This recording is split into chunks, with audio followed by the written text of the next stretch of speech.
Wait. Comics. My name is John Trent. I'm the founder and editor-in-chief at Bounding into Comics. And I'm joined by my associate editor, Spencer Bakuli. Hey. How's it going? Doing well. Hey. Yourself? Yeah, doing pretty good. We're going to have a big show tonight. Obviously, based on the thumbnail, we are going to be talking some Shang-Chi as Marvel is marketing it now. I did actually I saw a promo on TV, and the promo guy said Shang-Chi, and I was really? Like, what is happening? Yeah. And so I heard that. So we'll be talking about that. We'll specifically be talking about Simu Liu's recent Reddit Ask Me Anything, his answers, and the fact that he's even doing a Reddit Ask Me Anything the week leading up to the movie's release. So we'll be talking about that. And then we'll also be talking a little bit about box office predictions. I know I was in Culture Casino's stream earlier today, not out in the chat, and he was having people talk about what their predictions were. So I thought that was a good idea. So we'll probably do that as well. We already have a story about the quote unquote experts are saying. We have, I think, Culture Casino brought up an article from one of the trades. I don't know if it's like Variety or Deadline or Hollywood Reporter. They're all run by the same people or owned by the same company, but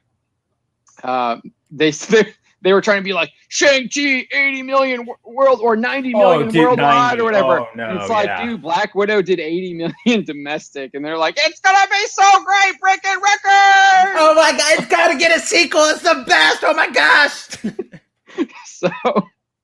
So I mean, I'm already seeing like shills on Twitter trying to defend how like poor these predictions are for this film. And of course, it's all the pandemic. Oh, of course, it's the pandemic. I'm sick of that excuse. I don't buy that excuse anymore. A Quiet Place Part 2 literally almost made as much money as the first one did. Its opening weekend was like 2 million or something like that off of the first one's opening weekend. You're seeing packed attendance at concerts. I know that's not like technically like a movie, but you are seeing people go to concerts. You're seeing them go to live events. So I just don't buy it. I don't buy it anymore. I don't. No, I don't buy it. I mean, I can buy it like where it's not like going on vacation. People are doing like normal things anymore. Like especially around here in DC, like traffic is just as bad as what it was 2 years ago, even worse. Back before it all started. And I mean, like it could explain some things, like why isn't this movie hitting 500 million? Because like, okay, sure, maybe you're not going to hit those levels, but like 90 is not a pandemic number. That is just a bad number.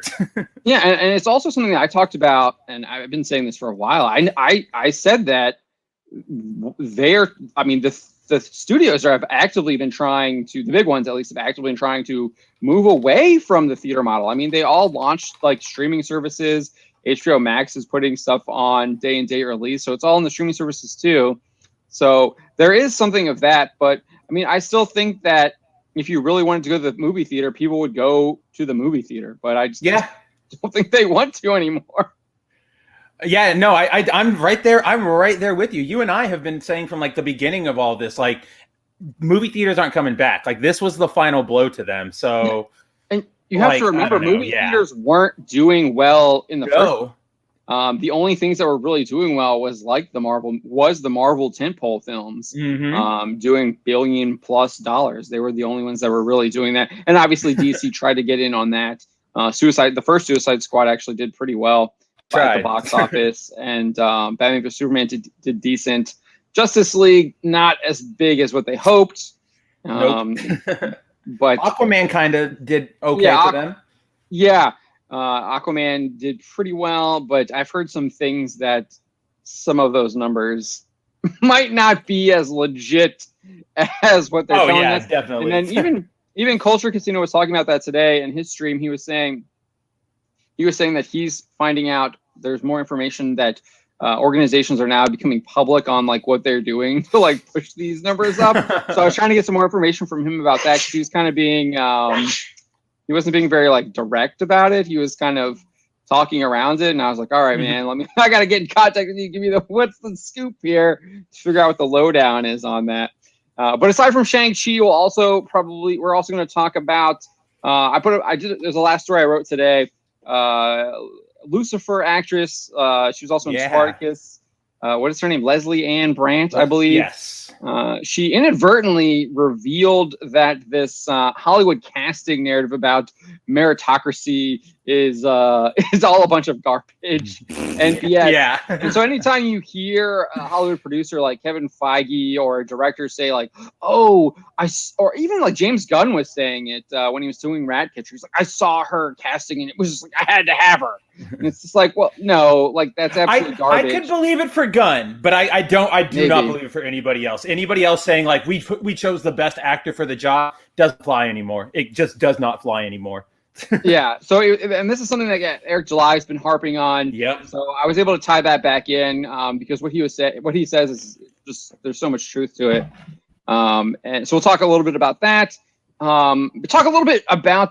It seems like Spencer and I might be some of the only people that were actually interested in this Midnight Suns game from 2K and Marvel, and they released a gameplay trailer which literally had maybe like 20 seconds of gameplay. But did you see all your favorite Marvel characters? Yeah. It was all, and then even when they had of course they did a live stream with IGN. And then yeah.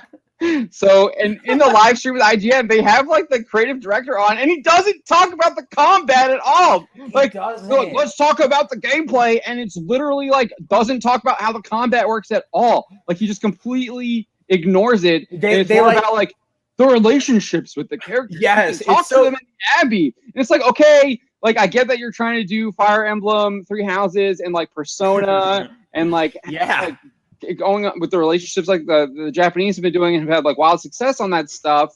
Like I get that, but like those games also have like fantastic combat mechanics like that they show you. So, well, dude, that was my favorite thing about it is like it because it's like that sort of like developer walkthrough. The section starts like, all right, let's check out the gameplay. And then it's just like some the like, hype guy. Cutscenes. Yeah, there's some like cutscene shots of like the characters walking, and then some like pre-rendered gameplay that doesn't even like show the cards. It's just a mess. And then at the very end, the entire time he's like, you get to team up with your favorite Marvel characters and custom.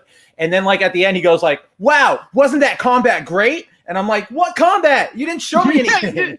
Yeah, it's like how do the cards work? Is it like you create a deck? Are they like randomly given to you based on the characters that you have? Like, because obviously there was like Wolverine card. Like I saw there was like a Doctor Strange card, a Blade card, a Wolverine card, and it looked like you have like a deck or something. But like, how do you move your characters on the map? Like, are the maps just flat tables, or is there like geography? Like what? Like how does it work? Like SRPGs have all of this stuff. Like, are there like Three Houses has like stuff where like you have to like flip switches to like access other switches or like find keys or like like actual old school puzzles. Yeah. So like, is that in the game? Like, what is that there? Like, what is any of that? So we were going to talk about that, but I guess we kind of just went into it right now. We might talk about it a little bit more later, so we can actually bring it up to you and show you some of the screenshots. Like, I literally had to it took me like rewind, play, pause to like get the screenshots because it's really hard for them to actually show because if they show you it, then you're gonna realize how busted it really is. They have really nice cutscene, like the cutscenes seem really nice. The animation that they have like the for their one. cinematics are like pretty good. Yeah, I'll give them that. So let's talk about that. Did you watch the No Time to Die trailer? I guess we can do some reaction to that. No, I haven't yet. The American one. Culture let's talk about it anyway. I just watched a couple of Bonds the other night. Culture Casino said the international one has more of what to expect, what the rumors from Daily Mail have, whereas the American version of the last one literally it just has Bond and there's Lashana. And he's like walking and stuff. There's actually like some pretty like cool scenes. Like there's a scene where he's in the car and they're getting like shot at and the guys have him in a circle. And then like Leah Seydow looks at him and he's like, okay. And then he like turns the miniguns on and just like pulling like kills people. So that's kind of cool. That's but like cool.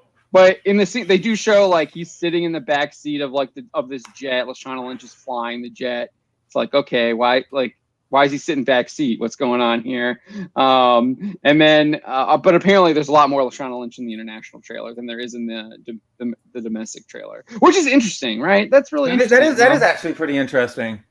It's like we can fool these Americans, right? That's exactly what I'm. That's exactly what I'm thinking. And what else? There was I think, and maybe we'll talk a little about He-Man because I did find Jonathan Pajot's video insightful. It actually inspired me to start doing that listicle or the weekly series that we're going to do. It's a listicle kind of documenting every time a female character has replaced a male character. And I think I'm going to include gender swaps in that. Obviously, I include at the end. If you watched it at the end of the video, I did. I used what is it? Storm, the character from The Boys, Storm something. Stormfront. Right. Okay. So yeah. So we'll do. I think we're going to do gender swaps too, as well. It's not just like characters like Tilo or Grace, not like separate characters. Yeah. Yeah, and I should have done. I said that. I know I said in the video that I was going to do the Ghostbusters by themselves. I should have done them individually because they literally just copied the regular Ghostbusters as well, and so each character is basically just the male Ghostbuster and with a female character playing them. Like there's the same personalities.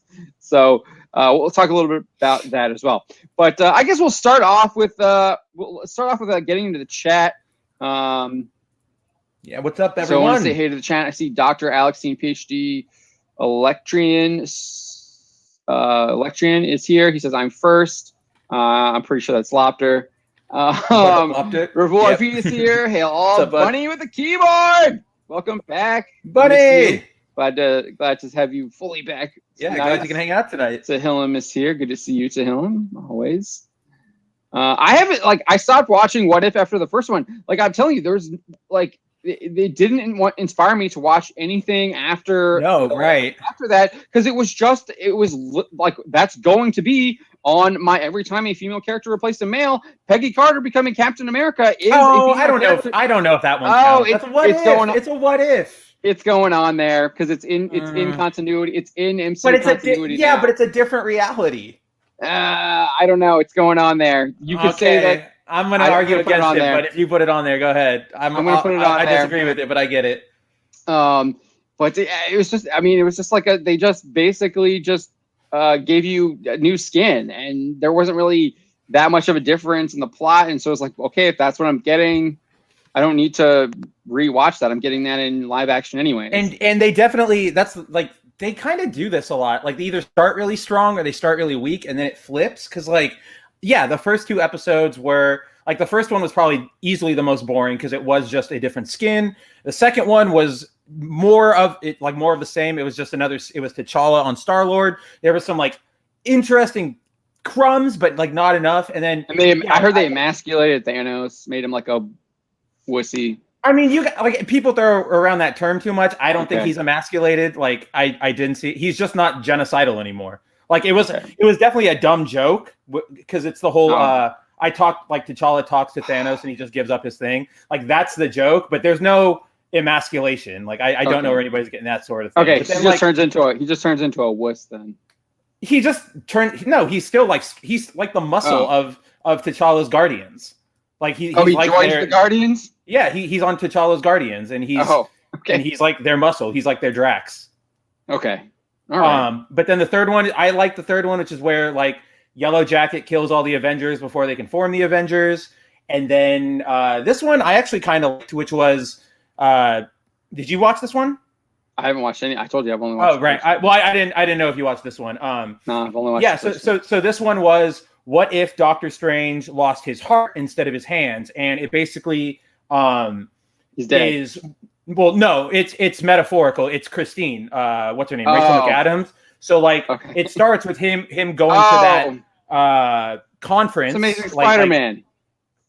No, not really. It's So it starts with him going to that conference that in Doctor Strange, and then when he crashes his car, but instead of being alone, Christine is with him, and so he kills her. They end up They end up crashing, yeah, and she dies, and that's what sets him on his path to go study the mystical arts, and then everything goes the same. He's in jail for manslaughter. No, because it wasn't his fault. What? What? No, because in he wasn't speeding. No. So in this episode, he goes to speed around, then he sees the other car, and then he slams the brakes and gets back in behind like that semi truck, and then another car comes up behind him and hits him and forces him off the road. Okay, I guess. So what are you going to do? Are you going to arrest him for manslaughter because somebody else hit him? That's not how that works. Well, if he was reckless driving, you could. But he's not. You said he was. You said he was in the other lane. He wasn't reckless driving though. He's standing behind in the movie. You see him dodging between all the cars when he's going up the road, flying. In this one, there are no cars to dodge, so he's driving. He gets behind the truck, stays behind the truck for a little bit, goes, okay, I'm going to pass him. Oh, he peeks out. Okay. Yeah, hits his blinker, goes out, sees the car coming, swings back in, and then gets hit by a car from behind, and it throws him off the road. So it was a dotted yellow line, not a double yellow? I mean, I didn't look at the ground, but I assume. I don't know. Now that's just... I'm getting nitty gritty here. Yeah. But so that's what leads him to become the Sorcerer Supreme, and so everything goes the same until I think, right after Dormammu, like he does everything, fights Dormammu, but then he realizes like, oh, I have the Time Stone. He starts going back in time to try and save Christine. Flash then. But, hold on. You can't. This is like I hate when when like we do this because like. You can't just look at one element and go, "Oh, it's that," because like all stories have so many different elements. I know it sounds like it, of course, but then we could also say something like Star Trek is like the Flash because they're time traveling. Like that's what I mean. You had already said you already said it was someone that he loved, though. Yes, it was, but there are a million stories where people go back in time to try and save the ones they love. Like this is not a new story. This Flash is not just the most easy one to recall, though. It's all right. So what happens? Dude, Dragon Ball. It happens in Dragon Ball. Well, what happens then? Keep going. Okay. So Doctor Strange starts going back in time to try and save her, but every time he goes back, something happens. She either has like a heart attack, a car like he tries to take a different way, and a car still sidelines him. He tries to leave her at her apartment, and it blows up. He just goes like, "What is happening?" And then the Ancient One tells him like, "Hey, you can't fix or you can't change a fixed point in time. Without her dying, you don't become the Sorcerer Supreme, so you couldn't be here in the first place. So none of this worked. Like it can't happen." So Doctor Strange goes, "No, I don't accept that. Like there are so many books and libraries lost." And he gets in a fight with her, and she ends up splitting. I don't know. This is the only part I didn't understand. She like splits the timeline so that two versions of Strange exist in the same spot. I don't really know about this. I don't know if it's good writing or bad writing because I don't even really know what happened. But essentially, there are two different Doctor Stranges, and the one who fought the Ancient One starts studying all these ancient books and learns that basically the only way to break a fixed point in time is to become super powerful, is to start absorbing like other magical beings. So like you kind of see it where like he starts and he summons like a gnome, and so then he absorbs the gnome, and he's like, okay, let's keep going. So he like summons more and more monsters and like demons and stuff to get their power until it comes down to the last thing he needs is Strange himself. So essentially, good Strange battles evil Strange, and evil Strange wins and ends up absorbing Doctor Strange into him and is able to save Christine in that moment. But then when he brings Christine back, she wakes up and he's like turned into this giant like demonic monster from all the corruption, and she like freaks out. And Doctor Strange realizes like he messed up, and then he starts like trying to stop everything and begging the Watcher like, please fix this, do something. And the Watcher's like, I can't, man, see ya. And the episode ends with Doctor Strange and Christine in like a pocket dimension as Christine like fades into non-existence, and evil Doctor Strange is left alone. Okay. Interesting. I liked it. I thought it was really cool. I like I like seeing like I like horror monsters and stuff. So seeing Doctor Strange summon all of them and sort of like take them into himself and like have parts of them come out when he's using their power I thought that was pretty cool. It's got some like Boo vibes. Yes, or, definitely or like some Boo Cell vibes. maybe too, because he's got to get his perfect form. Actually, yeah, Cell is probably Cell is definitely. But I get maybe I'll have to watch that one. Bunny with a Keyboard has it as the second highest rated episode. I would agree. Yeah. So first episode 3, second episode 2, third episode 5, fourth episode 4. Yeah. No, I think. Wait, what did he give 1? A 3. Is 1 the lowest? No, 2 is the lowest with 2. Really? I would give 1 the lowest. I would definitely give I would just swap those two. I would just swap those two because the Peggy one was not that entertaining. The third one is 5 out of 10. It's the highest. Yeah, that's my favorite one.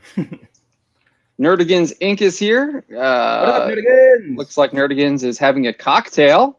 Yum. Looks yummy. Yummy. TZ3 is here. Says hello, everybody. What up? Condescending Josh is here. He's I'll see myself out. Thinking that this is not a bind. We were just doing a little pre-show. We were just doing a little pre-show. What happened there? I spelled it. No. I just got to grab a towel. All right. Fenrir the Ice Wolf is here. Hello, Fenrir. Yeah. Bunny with the Keyword has a couple jokes. Maybe we should jump down since we kind of jumped right into that already. We're also Luigi the Metal 64 is here as well. Hello, Luigi. Netflix is insulting the anime fans. Yeah, we'll get into the Faye Valentine stuff as well. I know that both Spencer and I have some opinions on what's going on there. It says Luigi says here, Tatsunaku never bullied viewers for not watching Mach Go Go Go 1997, especially the time travel arc. Tatsu did end the show with Handler and his people defeated. QT Cast TV is here. Says evening all. Hello, QT Cast. What up, Q2? Bunny with a Keyboard says I'm very unimpressed by Shang-Chi having 10 rings. Even Ariana Grande has 7. Yeah. Dang, and she didn't even have to insult, every Asian actor that came before her. Yeah, I just saw this. There's an article of like one of the producers or something talking about like how they were inspired by to come up with the bangles instead of the rings. Inspired by, or like it explains how. No, the person says like what inspired them to come up with the bangles. So like I haven't read it yet, but I'll probably have a story up on that tomorrow because it's probably like just. You see, we saw they were rings, and we thought, what if they were bigger rings? Oh, it was Infinity Stones. That's right. I read the little like they said it was like we were inspired by the Infinity Stones. It's like. What? Ugh. Oh, that explains why they like glide and fly. That's stupid. I don't know. They should have just cut with the comics, man. They really should have. Yeah. L.E. Yap is here. Good morning. All hail. It's nighttime here, Ellie, but yeah, good morning to you. Ravul is predicting Shang-Chi will lose money. We'll get to that a little bit later. Uh-oh, what is going on here? Nerdigans is saying the woke. Oh, yeah. One Piece fans are freaking out about Yamato's Vivre card misgendering her. Mm-hmm. Or misgendering her. It's pretty sounds funny. That sounds like an article. We'll be up tomorrow, potentially, maybe? Yeah. Potentially. Let's see here. We got a $5 Australian super chat from Revolt RV. He says Demon Slayer Kimetsu no Yaiba, the movie Mugen Train, was the best 2020 money for anime. Yeah, I believe so. And it was basically all Japan too. Yeah. You look at that. I mean, I think that's one thing that a lot of Americans don't realize now. The actual money at the box office is from China. Even this year, almost no American films have been released in China. Fast and the Furious 9, one of the few exceptions. But if you look at the Chinese box office, like they have movies grossing over like $1 billion already this year. They don't want our garbage anymore. So again, that's also another like, the pandemic. Well, I mean, I would assume it's still affecting China too. but it doesn't seem to be stopping people from going to the theaters there. No, it doesn't. Bunny with the Keyboard says, I didn't see Mugen Train until 2021, but it's the best movie I've seen this year. I haven't seen it yet. I do need to see it. Maybe you guys can give me some advice on this one. Do I need to watch the first season before the movie? Are they chronological? Do not have to. They are chronological. You do not have to watch it. You can watch it standalone, but it is essentially like the first big arc of the manga. So it goes through like, so it happens like right in the middle of the show, and it's canon. Okay, so is there like a specific episode where I should stop and then? Yeah, because they do this. Because this is just so like this movie is like a almost straight adaptation of the same story, or like the chapters from the manga. Right. So you do it. They do this story in the anime, but I think they skip over it like really fast. Okay. So like the movie. So like if you get to it, you'll know. Yeah. Okay. They'll be like, we're getting on the train. And then you go, okay, turn off. Let's go to the movies. Yeah, because I know that I think the way they're doing the My Hero Academia right now, I know this was, I forget who it was complaining about it because they were skipping over the villain stuff, but it looks like that they're going back to it right now. So the last episode was obviously Gigantomachia and freaking, what's his name? Oh my gosh. Shigaraki trying to tame Gigantomachia, but then being confronted by the Deathstroke guy who runs the Liberation Army. Mm-hmm. And so it went jump back in time because we already know in this season that like Dobby, is it Dobby, the fire guy? Yeah, Dobby is already like guy. Yeah, Dobby and like Twice and like Hawks are like part of the Liberation Army already. So we already know that like Shigaraki's already like seemingly taking it over, but we're gonna learn how he does it now. So it's doing a little bit of a flat going back in time. Yeah, Ravul Arvita says the Three Houses expansion is absolutely incredible. Yeah, I love the three. Like, dude, those characters are so OP too, because they can like attack from like anywhere. It's like lightning bolt. I just like that they were like, you know what? Three Houses needs another house underground. yeah, it's great. It's great, dude.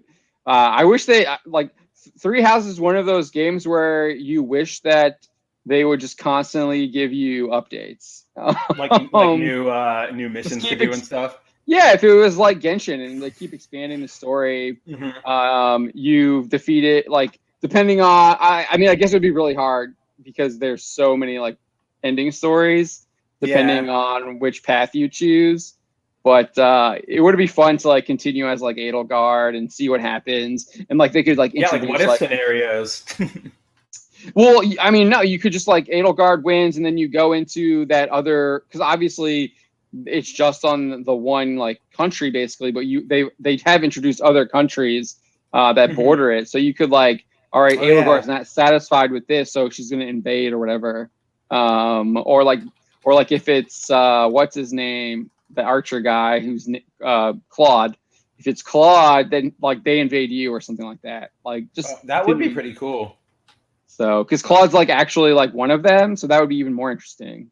More intrigue, intra-political intrigue.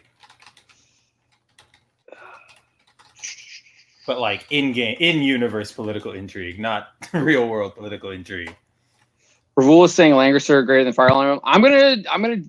I think you might have had a case for that, like back in the day, but like Lancaster's on mobile now, and that's it. Whereas like Fire Emblem's on Switch and is like cranking out new stuff. So I'm gonna go with Fire Emblem on this one now. And I would argue that Fire Emblem is probably one of the bigger properties now for Nintendo, too. I think Three Houses was huge. I think it is, but I also wonder how much of it is Nintendo trying to push it. I have no idea how big like Fire Emblem is over in Japan. Like, of course, it's got to be big, but I know that like every time like a new Fire Emblem character is announced for Smash, like myself included, like I'm like, oh come on, like we've got so many of them. But I don't know. But it is big, admittedly. Yeah. So, and I think I mean, they're doing it. They're not just doing traditional SRPG Fire Emblem games. They have like those what is that? They did it with Persona, and I like literally just stopped playing it because it wasn't like it's where you have to like the like mass amounts of enemies come at you and you're one character and you just like mow them down. There's like a name for it. I can't remember. Strikers. Yeah. They're Muso games. Yeah. That one's Persona 5 Strikers. Yeah, Fire Emblem has Muso games too. I think Warriors. I think it's called Warriors. And then they had some like I think one of the recent games was some like Fire Emblem Encore or something like that. I don't know. I didn't. It's kind of like oh yeah, that one. I played that one. That's Tokyo Mirage Sessions. Yeah, that's it. It's like a crossover between Fire Emblem and Shin Megami Tensei. Yeah, I like that one. It's not very deep, but it's fun. It's not like a real crossover. It's like they don't take like characters and cross over. Yeah, it's turn-based. It's just like taking like a Persona style. It's like taking aesthetics and elements from both Fire Emblem and Shin Megami Tensei and kind of making a new world out of it. So like it's a whole new IP type thing. Just like very just like a different style than normal Fire Emblem. My biggest bone with Shin Megami Tensei and even with Persona is that like I'm like I don't want to like sacrifice my cards that I built up to like get a new one. Like I like to keep them. I'm I'm the same way. Like that's why I don't want to do that. like in 5 when I would like fuse them to make new ones, like I would always go and immediately get whoever I fused to like back because I didn't want to get rid of them. Yeah, that's like my biggest problem with those games. Like I'm just like, dude, I want to keep my guy. I just spent so much time with him. Yeah, I invested in him. It's like you had Charmander in the beginning of Pokemon, and in order to get like Mewtwo, you have to kill off your Charizard. It's like no, he's been here the entire time. Let me kill off an artist. Yeah, that's like the other thing that I like. That's like my biggest complaint with like the Digimon games. Is that you have to like devolve them or something in order to like move them up to the next one. I'm like, no, let me just keep digivolving to the next one. But like, I get that. I get that's part of like the game's lore and stuff. But it still is just like it doesn't mean it doesn't hurt when I say goodbye. Yeah, and it's like if I want to go to the next level, I gotta put you back down, buddy. I'm sorry. I'm sorry. I have to take away your legs. I'm sorry. Yeah. Yes, I think Spencer's working on a story on this. Dragon Ball Super being banned in Argentina. Yeah. Look for that tomorrow with Master Roshi. Yeah. Always Master Roshi. I'm surprised, like because I did see that it was Dragon Ball Super. I thought it was gonna be. I thought at first it was like the original Dragon Ball with like Goku, Kid Goku, all of his like shenanigans with Bulma because it's very similar. Yeah, because he's kind of similar to Mineta, and then he's also obviously extremely similar to oh my gosh, what's his name? Seven Deadly Sins. The main guy, the main kid. Yeah, he's always starts with an M. I feel like M. It does. Oh man, I'm gonna look it up because now it's bugging me. It is. Oh well, that's on the actual Sins. I need the anime.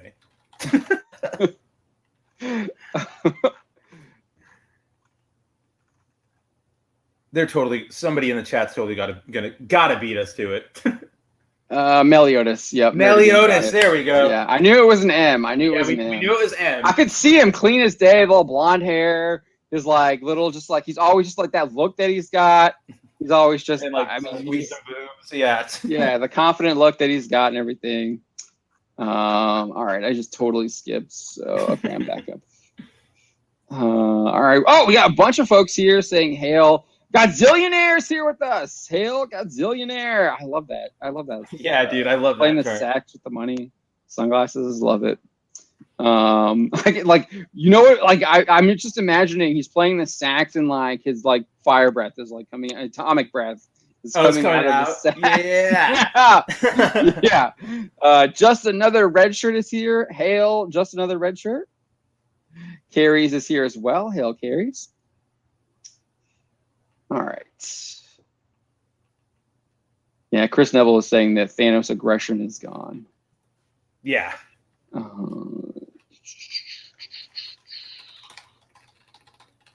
right.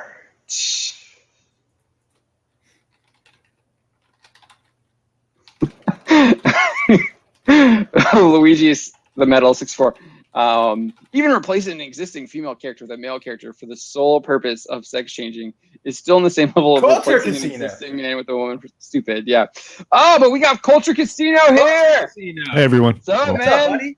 Hey, I'm glad to be here, you guys. I was like, hey, John, I haven't been over on Black Pill in a while, and he's like, come on, so, Get on over here. No, it's Yeah. stoked to see you. Always. I finished up over, doing the dump over in Scotty's. We went a little long tonight, and and I'm like, okay, I'm gonna go hang out here. I got an hour and a half. Still or got so, some so energy. yeah. I had a great time in your stream. Oh man, I mean, Yellow Flash was in there. We had I saw Yellow Flash. It's like popping off in there. It was great. Loved it, man. Good stuff. Yeah, I did. Who's who? I did get it wrong on A Quiet Place. The first one did make more money than the second one, but only by a little bit. And if you take the second one didn't get China money, and the first one did, so and they're pretty close. Yeah, but adjusted for inflation. Yeah, and see that's the thing nobody's doing right now. It's like you guys got to move these numbers into because you're 5 cents a month is a lot of money. That's all I have to say about it.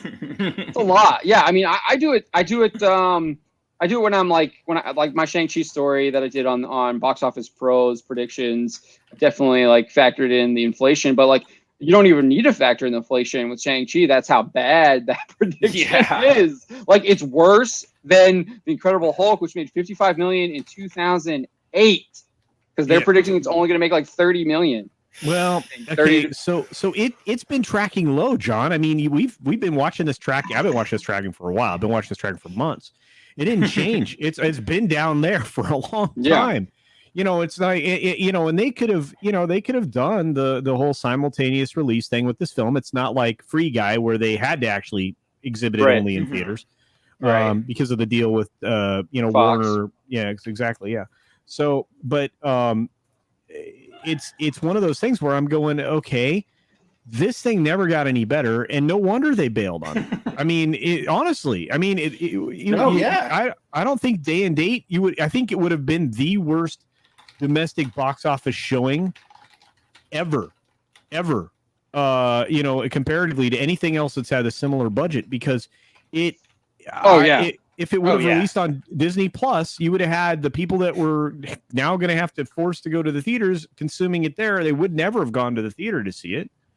And this is the other problem with the way these releases are being done. And it's also short-sighted with the studios. And we've had this conversation before, but you're done after that first weekend, because everybody that's wanted to see it with a simultaneous release, for the most part, has seen it. That's why the box office falls 60% plus on the second weekend. I mean, look at what happened with Black Widow. Thing fell off 67%. Yeah. Well, second weekend. I think you also have. I think there's also a lot of people who are just like, I don't need to watch that until it arrives on Disney Plus proper. Not paying $30. I can delay watching this movie. 40 days. That's not a long time. Days. A month? Okay, whatever. Days. I'm not really missing that much. Sounds like an interesting experiment. Well, it's not. I mean, the experiment was with the idea of seeing what would happen with a film that they knew was going to underperform. Oh yeah. And whether or not they benefited from it hitting the theater first, which they will. And then they're going to be able to see if there's a bump in subscriber numbers when that 45-day exclusive window for the theaters expires, and see if just because Shang-Chi made it over there, and if they got a bump and it was worth it. It's a lot of different things being tested here, but they already knew, based on trends. I mean, the Google trends for that film didn't start to tick up until just a few days ago. Really? That doesn't surprise me. That sounds. That feels. There were a lot of foreign markets that it pegged out at 100. Like in the Philippines and places like that for the Google trends, but again, that's absolutely to be expected. It's just weird. I mean, the counter marketing in this film, because that's all that's being done nowadays. I mean, take a look at what happened with Cowboy Bebop and stuff like that. The counter marketing has not been working. It's because everybody's like, okay, we know this game plan. We're done. We're not going to go see this. Exactly. Everybody knows the game plan of counter marketing. Like, you don't counter market unless your thing is going to be garbage. Because how many times have we seen something come out where, I don't know about this, I'm really skeptical, and the actors and directors go like, hey, I hear you, just watch it. make up, decide for yourselves. Hopefully, you won't just watch yourselves. They don't antagonize people because it's so juvenile. They know it's because we hit a sore spot. They feel the need to get defensive, so they lash out. And it's exactly like you said, Culture. It's the surest sign that something is going to be a train wreck. It's also short-term thinking. The idea of the counter marketing, it's extremely short-term thinking because I think in the long run it erodes your brand. And I think I know that Disney saw big numbers return to their park and stuff, but I think a lot of people have been completely turned off of the Disney brand. I know I have. I'm completely disgusted by them, and I was was neutral to them probably beforehand, and now I'm just I really don't like them at all. And they've been ruining. It's bigger than that, though. And you're right. A lot of people return to their theme parks for sure, but they've been locked up for a year and a half. Yeah, I mean, and that's going to wear off, and more of these stories are going to start to break, and Christopher Rufo's stuff's going to start to expose even more of this doubling down on this CRT stuff, and they're going to have problems at the parks again. And on top of that, I mean, you're literally killing some people's favorite attractions in favor of this stuff that doesn't make any sense. And you are turning, I mean, if you just want, we can dive down the theme park hole in a second, but for Splash Mountain specifically, the attraction that they're changing in only the U.S. parks, right? The other places that attraction exists aren't getting changed. So, Oh, really? I didn't know that. I thought it was all of them. Huh? No, just in the U.S. Wow.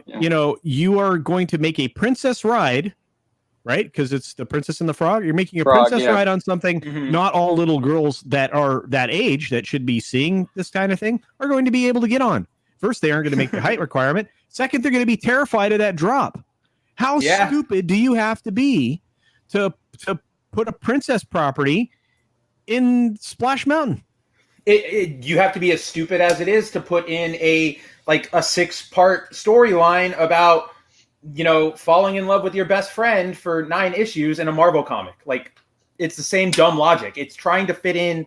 They keep thinking there's a magic demographic that they can unlock and that they can get, but that doesn't exist. It's old school thinking. Exactly. Yeah. That's exactly the problem. Yeah. And that's the thing. I mean, and it's a story that I'm sure you guys, covered in some way. I don't know if it was on this stream or not, but as old as time. Thank you. Very exactly. But Tom brought this up the other day on one of the Mead streams I was on. I swear I've been living over there lately, which I'm not complaining about. It's a lot of fun. I've seen you around. But they actually found a story that was focused on the quality of something. It was the creator of Cobra Kai, the current guy that's the showrunner for it, talking about this is how you properly have this is how you properly do this. This is how you don't insult the fans. Those are the people that got you there. They're the people that are going to support the show. There were all these rules for how to not screw something up, right? And then have a very successful property. Well, those aren't rules that anybody that you and I and need to know, or anybody out there in the chat. We already know. How you make a successful thing is you bring the fans back. Hey guys, this is going to be great. We're going to bring the band back together. We're going to tell some new stories with these same characters. It's going to be good times. Yeah. Yeah. Favreau kind of signals that when he does talk. I don't buy it because the product doesn't match what he says, in my opinion. I know a lot of people have different opinion on The Mandalorian than what I do. And they do like a lot of it, but I'm just unimpressed by the storytelling. And that's just overall. I just don't think that even within the episodes, I think there's problems with the continuity. I think there's continuity between episodes. I think that the characters don't act the same way from episode to episode. Right. Character growth doesn't make sense. There's just all kinds of. I just have so many problems with the storytelling that's in there. I think if Favreau were to do it, John, just himself without Filoni's whatever, I think he'd be better off. I think he might be better off just doing his own, he's great at it. Yeah, he's great at it. I actually have the book property for it. I am going to produce this someday. There is a perfect book property that would run for 20 years worth of television or films or whatever. This thing is massive, and everybody would love it. and you would be engaged with it forever. I mean, I would never sleep again, probably, because I'd be just making this until I died. And nobody's going to touch it, even though it has everything that all of these people say that they want, because there's too much. There's too much of too many touchstones that they're uncomfortable with. Person your that skin color might be one, probably. That probably maybe. But look, I mean, I'm putting this book property puts the person that with my complexion and melanin, good Lord, melanin content of my skin. I can't, science words bad. But anyway, in the story of the lead, but there's so many other lead positions that have no similarities to him in any way, because it's set in space with alien species. And so, there's a lot of diversity out there in the world. And it doesn't always have to be all human. So, like I said, right. I mean, that's diverse storytelling doesn't require different races. It just requires different things around you, different circumstances, different situations. And, you have to allow for diversity of thought. So even if you don't agree with somebody, you have to be able to take it in. It's one of the bases of liberty and freedom is pluralism. Pluralism is what this country is founded on. And that's something nobody seems to understand. Yeah, I mean, I look at Star Wars, and I think Star Wars is actually a great example of like diversity of thought, because you have the idea of like what a Jedi is, and you obviously have Han Solo, who is like Jedi. They're cracks. They're like cranks, like they don't exist or whatever. Like true, it's a bunch of hocus pocus. And then you also have like Luke, obviously questioning what it means to be a Jedi, and then obviously he's tempted at the end in Return of the Jedi on like he's faced with like, do you really believe in what the Jedi stand for? And he's tempted by the Emperor, and then even challenged physically by Vader. So you have all kinds of different diversity of thought in Star Wars, and you like Lucas especially expands that in the prequels, as much as like I think those also have their own problems. They have some issues as well. Mm-hmm. But you definitely see a lot more diversity of thought in the prequels. But getting back to what you said about continuity, like you said, I mean, if John were writing just for John, and he didn't have Filoni in his ear hole trying to shove all these other characters in these places, I think you would have ended up with a better story in Mandalorian that wouldn't suffer from the lack of continuity that you were talking about, because he writes amazing stuff. If you've seen Chef, you should probably watch Chef if you haven't. His Chef show on Netflix. Like Chef. Yeah, I've seen a couple. That's the movie, right? It's a film. It's a film. Yeah, movie.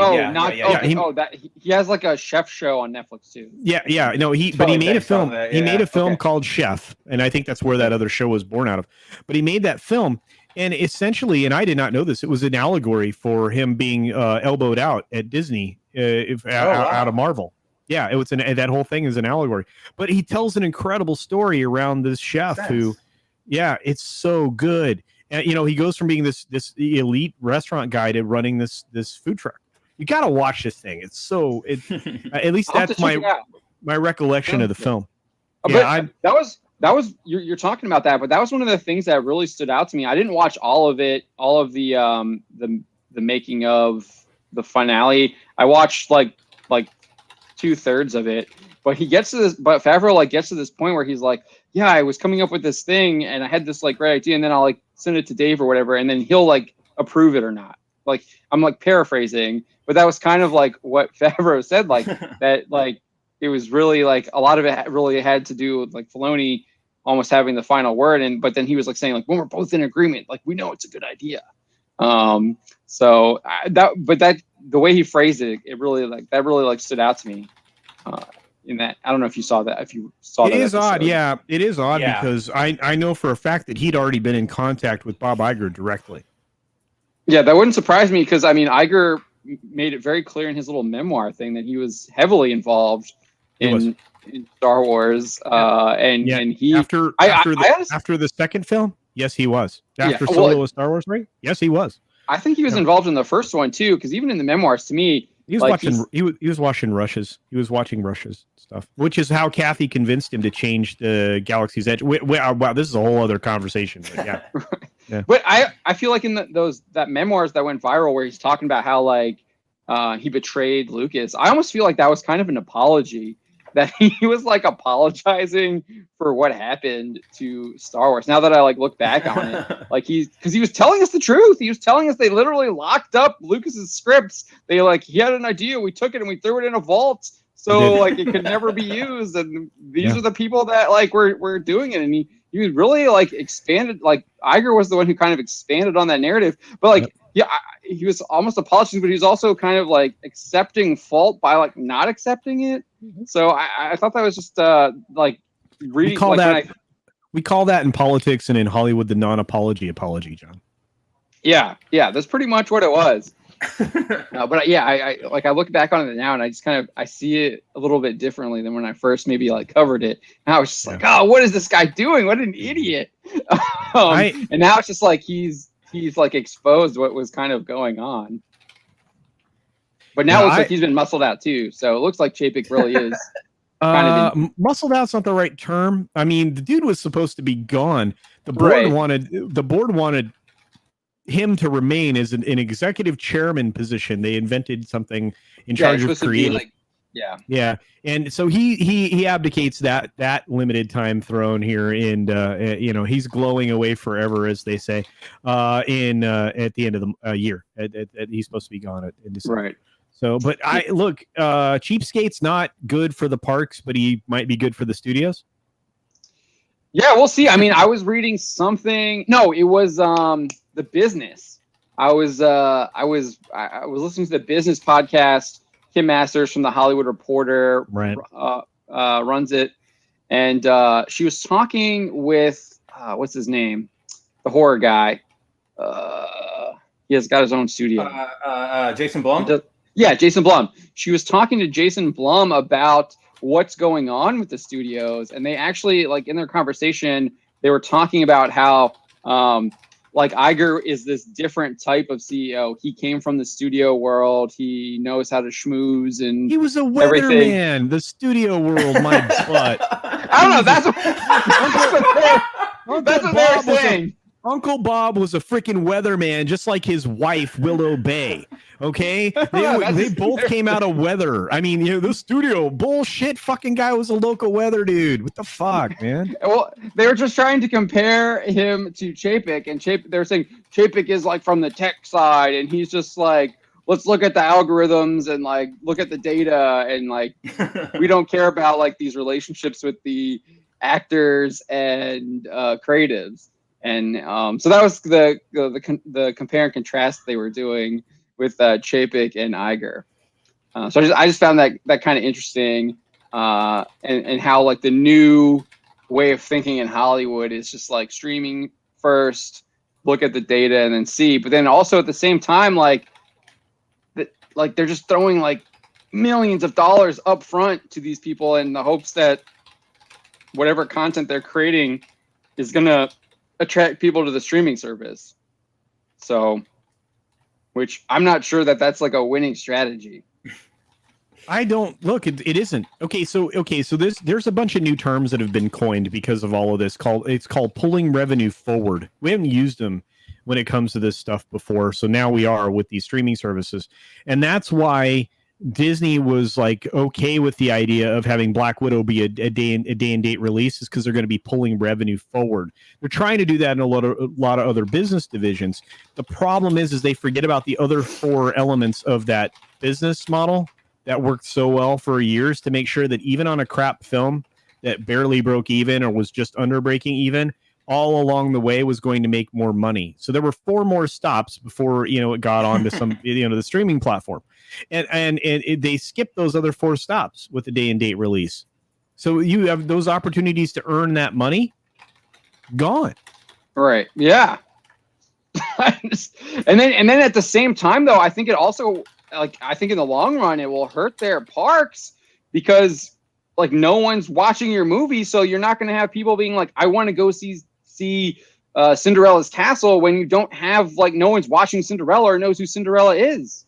Yeah. Well, they're gonna know it thanks to James Corden holding up LA traffic for 3 hours the other day. What a tool bag with his mouse costume, pelvic thrusting.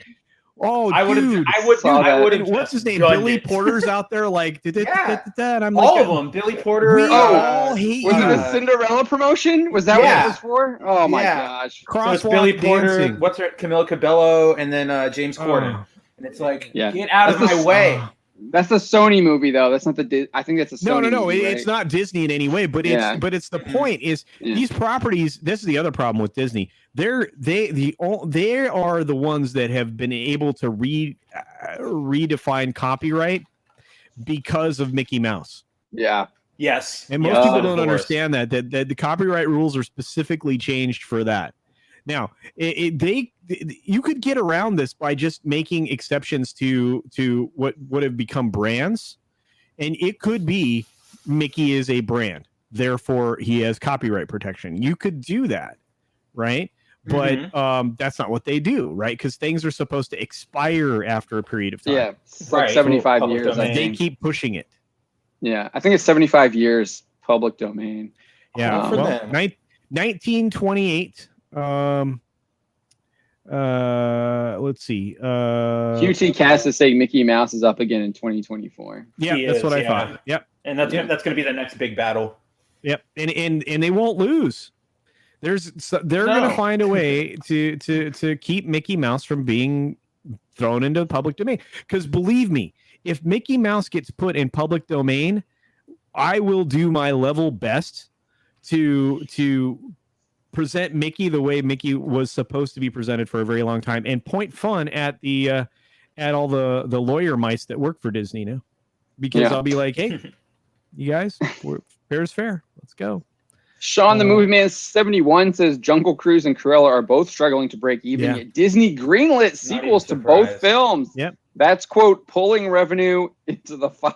It is. It's not pulling revenue forward. That's really freaking true. But it's worse than that. Okay, so let's rewind. Let's moonwalk back to Black Widow's lawsuit. All right. Yeah. So that got converted into arbitration, but in the arbitration file, and John, you could probably find this. They had to reveal in that arbitration filing that they had pulled in digitally from Disney Plus and from their digital sell-throughs. They had pulled down an additional $150 million in revenue from Black Widow through either Disney Plus and or their digital sell-throughs, on top of what they got in the box office globally. So they're literally taking all this data into this arbitration. It's going to shut down any case that ScarJo's team has, because they did the very best they could to earn as much revenue as possible. But at the same time, in order to make the Cruella thing go away and not end up in the same situation. Now, mind you have different agencies at play here.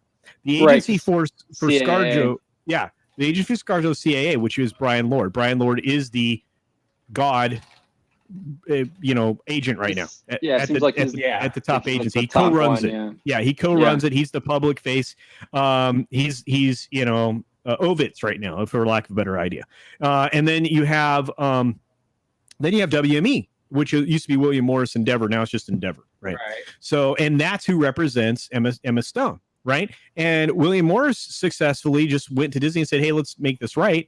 And so what they did is, for Emma Stone, they wrote her an 8-figure settlement for the film, because they were allowing for certain metrics to have maybe would have been reached under different circumstances. And then they greenlit the second film with an 8-figure deal. The sequel is an 8-figure deal for her. Right. And if that's actually a pay or play deal, she gets paid either way, whether they make it or they don't. That's what it seems to be doing. They seem to just be paying up front. Yep. Like Blum was talking about his Exorcist deals, and he didn't say how much he got paid. New York Times says he got $400 million for 3 films. He said it was all up front. He said it was all up front, and like what's locked in is what's locked in. And that's the plan. And that's Emma Stone with this sequel got the very last contract Disney will write that includes traditional back end. They will never write another one. I believe every that. single contract going forward is going to have tiered based bonuses, and that's it. No back end. So you're going to get paid. Go ahead. Yeah, I'm sorry. Yeah, that's just what I was reading that too. The whatever that, I forget what his name is. What I'm hearing, guy. Baloney. Yeah. Matt Baloney. Bellany. Yeah. Is it? Yeah. It's Bellany. Okay. I think it's Bellany. I've been calling him Baloney. Yeah, me too. I did that for a while too, and they're like, and my friends is like, no, that's Bellany. No, that's wrong. Shit. All right, I'm sorry. Yeah. But no, he's obviously well connected. Everything he has traditional. Well, okay, so a lot of these back end deals allowed for just huge chunks of profit sharing at the back end, right? Based on what the film earned, taking points or a percentage or whatnot at the tail end of a deal. No, it's not a fluffy tail. But it was a way for people to make a boatload of money. Like, I'll give you an example. An independent film with Weintraub that was created with George Clooney and Brad Pitt called Ocean's 11. Everybody in that had enormous freaking back end deals. They were huge. Those guys all got paid like nobody's business, right? And that because of the way the deal was structured on the film. And then they kind of did the same thing for the other two films, only a little less profitable, I think. But there were big back ends for all those people, some of whom that was the biggest paycheck they ever got in their life, right? Yeah, especially Scott Conn, right? Scott Conn probably never seen that kind of money. So that movie was huge. Yeah, it was. That was actually a good remake. I think. Yeah. Well, actually, completely different. Yeah, but. Yeah, I liked it, and so that's what a big back end will do for you as an actor, right? Take a role that's beneath you, but that because you pick well, it could do that. Yeah. Oh yeah. That's a decent way to understand it, absolutely. But it's really good. It's really good for the stars if the film does well. And like I said, if you pick well, I mean, Nick Cage did that a couple of times and hit the lottery and then didn't pay taxes. So he got it's still a Superman comic. His action comics. Wesley Snipe also did kind of Blade. But anyway, he got in a lot of trouble. By the way, guys, he went somewhere for a little bit. Well, the IRS is worse than the mafia, kids. So just keep that in mind. They can stop the mafia. Now they got Capone. Yeah. Commenting is dangerous is giving us some high praise here. He's saying, yesterday, Gary said your pen cuts like a straight razor. We need that these days.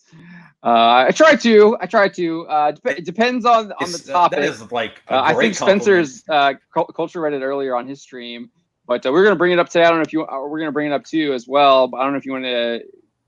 I hope that's okay with you, culture. The Shang-Chi article. Yeah. So I think Spencer's razor was pretty sharp on this one. Dude nailed it today. I was giving him praise on my show. I'm like, Spencer killed it today. Holy cow. I was so mad. I'm sick of Simu Liu's crap. I'm just sick of He brought it up last night, and he was like, you could just see we use Slack to do your meeting stuff. You could just see the anger in his words in Slack, and I was like, all right. John was like, go, take that, go. Channel that passion. Go, dude! It was great. I was like, this is brilliant. Thanks, this is brilliant. Yeah. Because we cover so much of this stuff all the time. Sometimes we're just so kind of okay, we expect this. So we don't that anger doesn't hit us like it should. Righteous anger doesn't hit us. Yeah. So when you do have that righteous anger, you gotta get it. Gina, Simu. Yeah, the Gina stuff the Gina stuff still pisses me off. I wrote a script. Exactly. I wrote a script in that moment, right, to do as a video. Screwed it. And I was so glad that I didn't actually ever do the video, because I was so heated that it was completely tonally irregular for me. It would have been you would have actually seen me culture bouncer.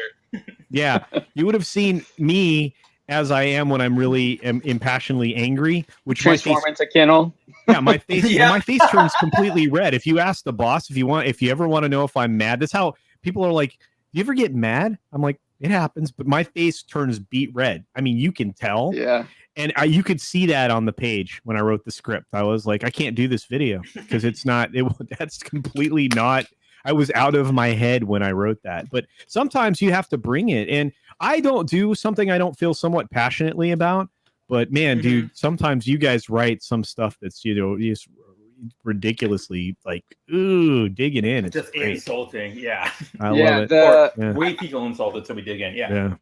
Yeah, the one that comes to mind for me, obviously, like Spencer's here is really good. But for me, like the last one I think I kind of wrote like that was like after Chapek answered that question during the shareholders quarterly. I lost meeting. My crap, dude. All of us were done with that. I was like, my headline was just like Bob Chapek confirms Star Wars is dead, provides like. I forget. It's like I forget what the adjective I use or adverb I use. Like, like heinous. I think I used like heinous, heinous response. Or something heinous. Like yeah, I think you did use heinous. Disney CEO Bob Chapek confirms dead and provides revolting answer to question about. Okay, all right. It was still good. Better. Yeah, perfect. But it was, and here's the thing: you and I had the same reaction. Of course, I'm listening right in real time to the thing because I always right. And I was. No, I wasn't. I can't. I saw that Lorena like posted that thing. And I was that's when I like started to tune in to try and find it. Yeah, she and I hate what's happening right now at Disney, but it doesn't matter. But I was listening in real time to that, right? And I'm like going, okay, this is the one time a year because it only happens once a year where regular humans get to ask questions. He freaking tap danced around it and answered it in the most disingenuous, asinine way possible. And I was like, you know what? Everybody just read through that and now realizes you're full of crap and they're in big trouble. When the next, when the next shareholders meeting comes out, they're going to get read the riot act on CRT. Please. I don't even think they even realize that yet. Yeah, I was actually surprised. I wasn't seeing anyone covering the Reimagine Tomorrow thing that just dropped. They just launched that today, and that was the stuff that Rufo exposed back in May that had all of the CRT training in it, and they still launched it. And like I even went to Rufo's Twitter; he's not on it. Like he wasn't talking about that. I know there's other things going on, but I was like, they still launched it. It's still happening, and it's gonna get roasted by somebody. So and just because they might have gotten rid of those trainings, like literally those trainings, I would assume are part of like what the core message of their Reimagine Tomorrow is. And just because you got rid of a bunch of trainings doesn't mean like the core ideas that were behind it are gone from the campaign. Like those ideas are still there, and like despite the trailer saying like we want to like share the magic of every life, you go into their actual website and it only talks about quote underrepresented people, whatever that means. It doesn't mean anything. All of these words don't mean anything. Yeah, they have done everything to destroy any kind of vocabulary that you would talk with a normal human being. You would engage with in conversation. It's gone. The context, the words are changed. And you actually are including things that are incredibly racist as part of this, and those things, you're right, are still in place. At least LinkedIn was smart enough to get rid of anything that they had in that Coca-Cola thing. I forgot about that. Good Lord, that shit's not made it back either because that was Coke probably telling LinkedIn like, what are you doing? Whoa. Because I think that wasn't Rufa who got that. That was the Kirilenko, I think. Oh yeah, it was. I can't remember her first name, but she was the one who. I know her name. I think she's a doctor. So Carolyn Kirilenko or something like that. I know it's Carolyn. I actually think that's her name. Yeah. But yeah, she was the one who did that, and it's happening in all these like huge corporations. Dude. These are just the ones that are getting exposed. It happens at Google and Facebook for sure. Oh, absolutely. And that's the thing. And that's the thing is they're going to set themselves up for a complete disaster. I don't think these people realize from the internals of their organization, when they start to go through this, you're going to have people calling you on this shit. at executive levels, you're going to have this domino effect. It's going to be worse than the Succession, hopefully, on that's on HBO or any of those things. You're going to have people like literally taking the head off the next rung of the ladder so they can climb up a step.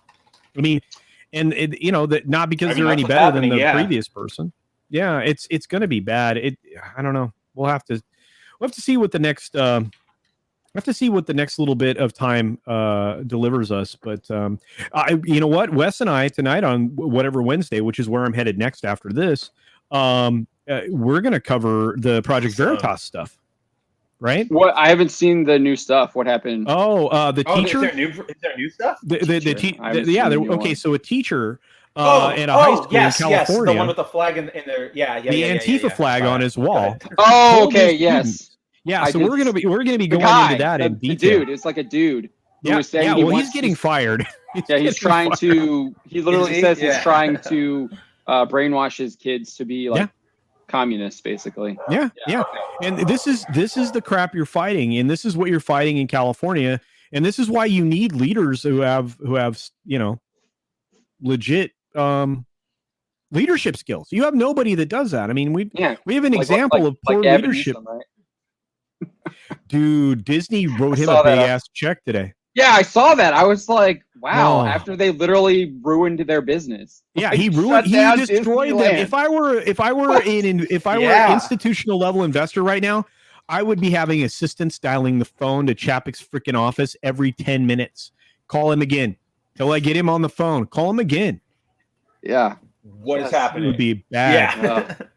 Bad. Like I get the logic behind them doing that. Obviously, if he does end up winning, they want to like. He's not gonna. And they already got his money, right? Because he already created that tax incentive program for studios who adopt all this bologna sausage, right? So they turn around the money they get from those tax breaks they can kick back into his gubernatorial race. It's like a free laundry system. Yeah. I'm hating all of this stuff. Right. I mean, I'm literally hating all this stuff in a way that I can't even describe. In California is going to sink into the ocean under the weight of its debt. Because now their populace is leaving the state. The people who actually make money and earn things, other than Silicon Valley, right? They're out of there. So you want to pay a living wage. You're going to have to.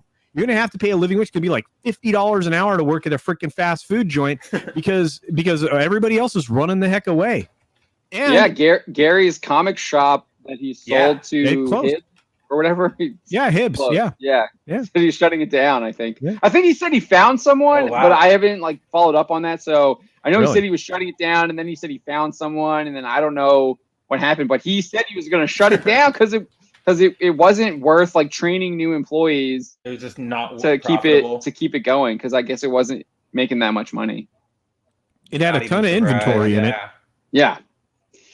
So I'm sure they had a liquidation. But so here is the and then Ryan just moved out of California. I saw that. Yeah, he's moving to Florida. Yeah, he's headed to Florida. I mean, I'm going to be there with the boss in the next couple 3 years. Reason. Yeah, he's making a bunch of pit stops. That's awesome. Yeah. Oh yeah. He's back home right now. I think in Indiana. What it is. That must be what it is.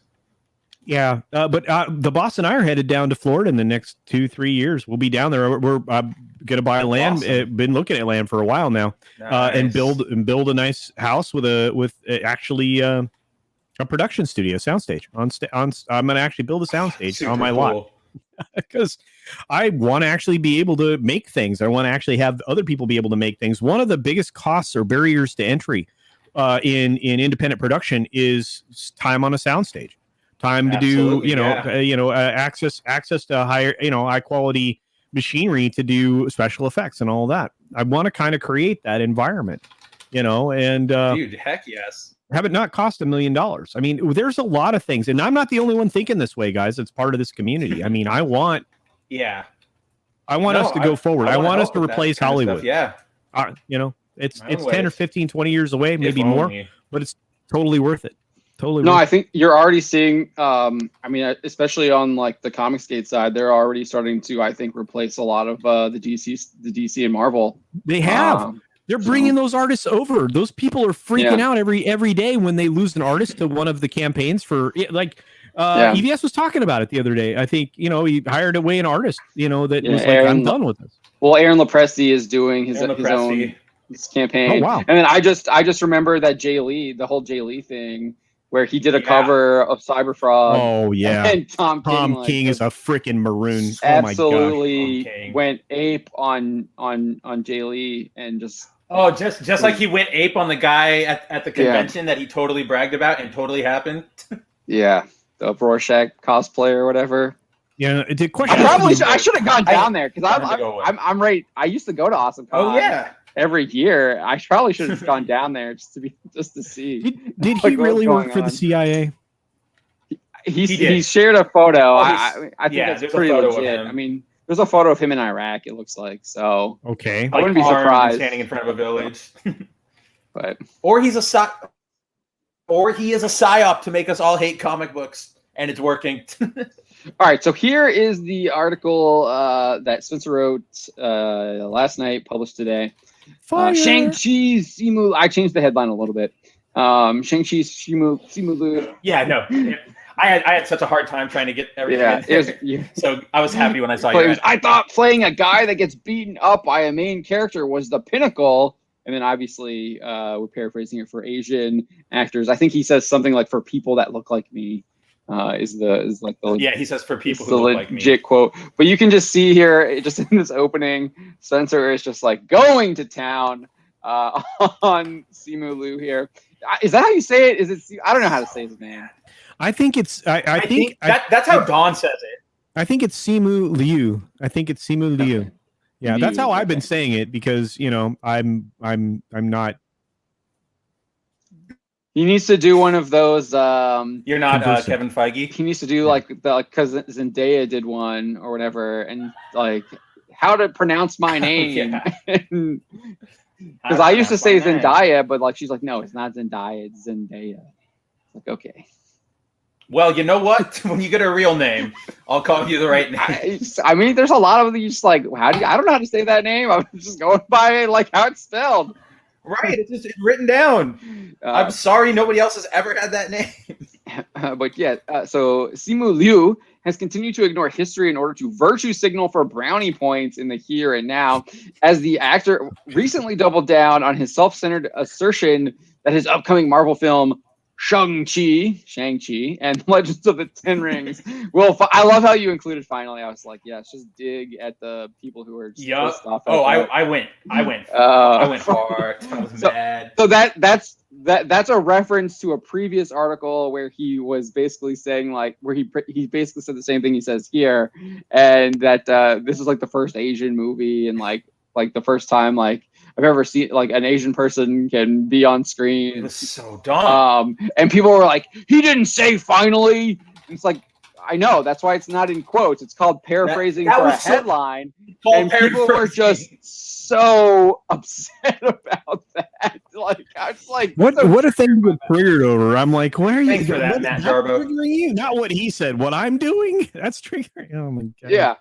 Yeah, they were just so triggered over the use of the word finally in the headline. Like this one guy, when I actually sent him the quote, because he clearly didn't read the article, he didn't respond to that part. He did not respond to that. It's like, oh, dude, and you know what? They're trying to use our words against us because we use NPC all the time because that's a typical NPC maneuver. They get information about something but they don't read it. So yeah, and I try to read everything that I like. For example, every story that I do on the 6 Minute Daily, every story I do on the 6 Minute Daily, I read the entire thing, and then I go looking for context. If there's any context to be gained from anywhere else, so that I can present it in that tiny little 30-second blurb that I do to give everybody the news. Yeah, well, that's the thing. It's like they don't care. They don't care about context or what's actually being talked about. They don't even care about the word specifically. They just want to use whatever, our tweet, our article, the headline, to promote themselves, to boost themselves up. They want to. It's because this is what I've noticed. When it was David Jaff from God of War getting mad at me about my Activision article. When it was this. Oh yeah, you were so upset. You're breaking up a little Simu Liu. Oh, am I? Sorry. Here. Yeah, you're cutting in and out. Is that any better? I don't know. Is that just me? Any better? Or are you hearing that too, Culture? No, he's having a little. Yeah, he's having a little stutter. He's a little stutter. Okay.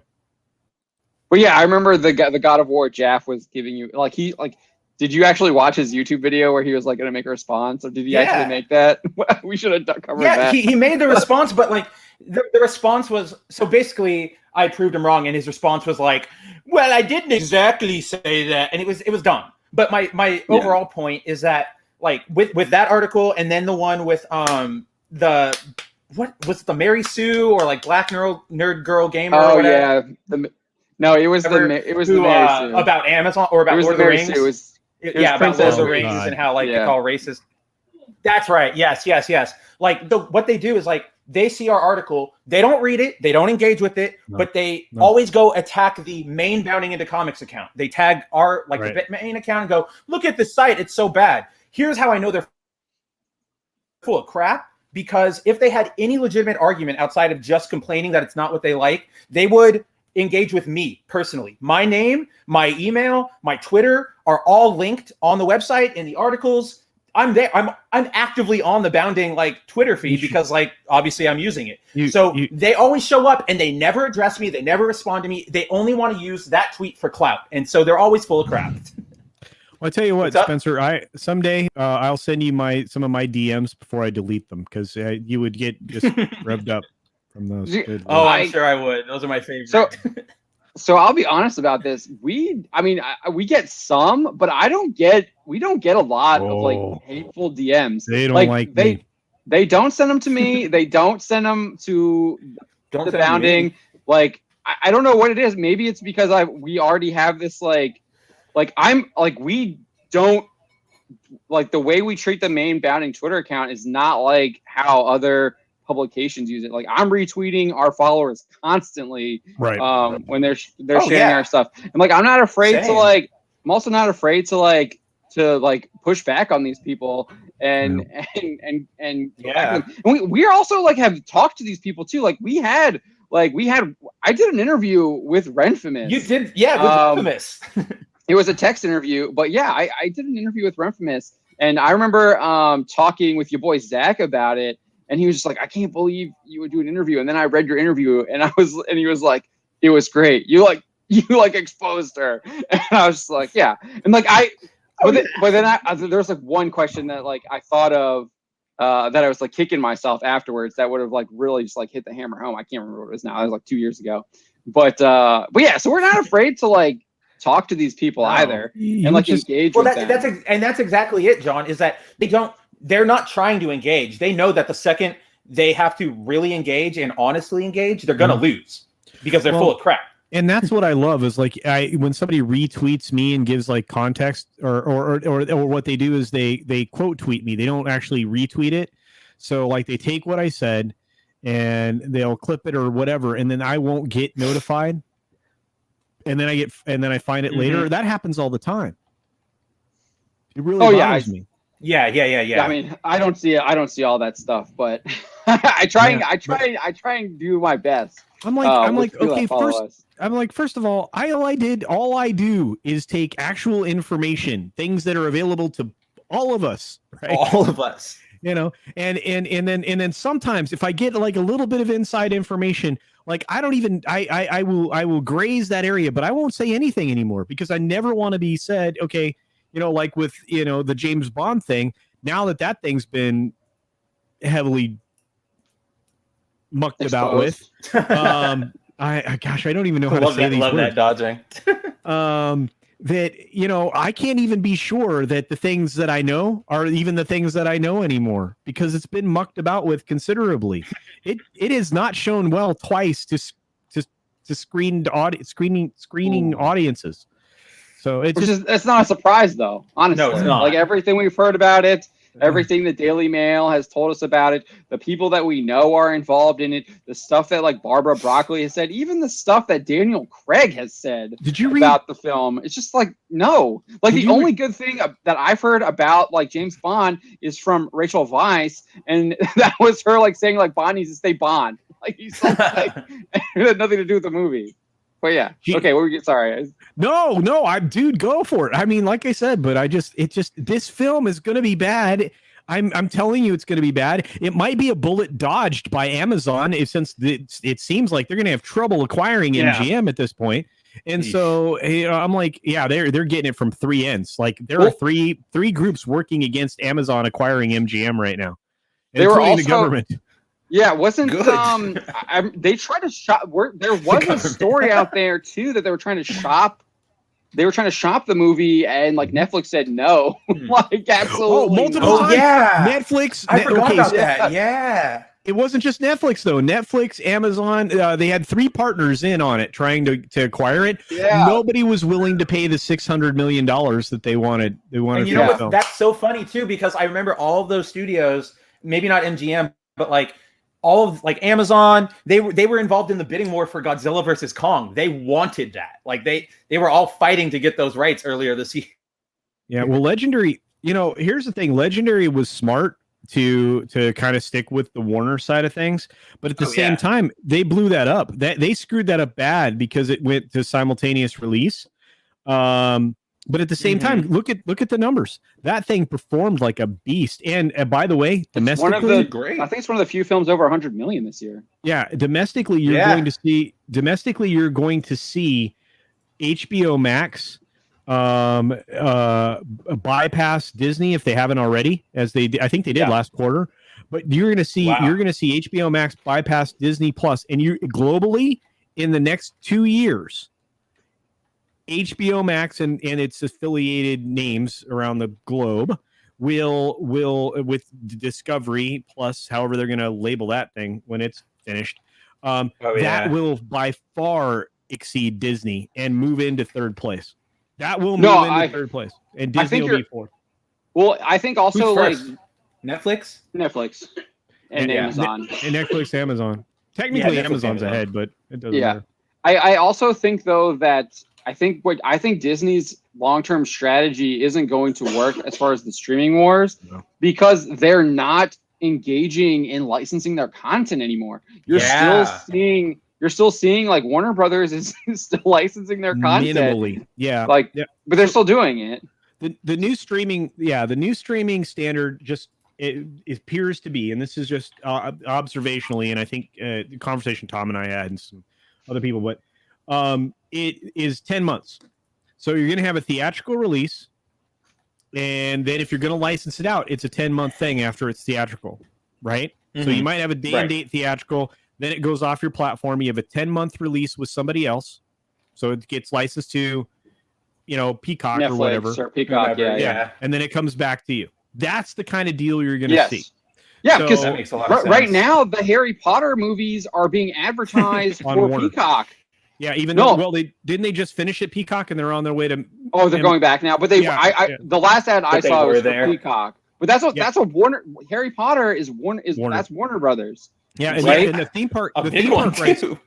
Yeah, it is monstrous. The theme park rights for that is Universal, 100%. Universal, globally. Right? Yeah, globally. Mm-hmm. So and this is one of the reasons Disney's losing market share across the board. Right?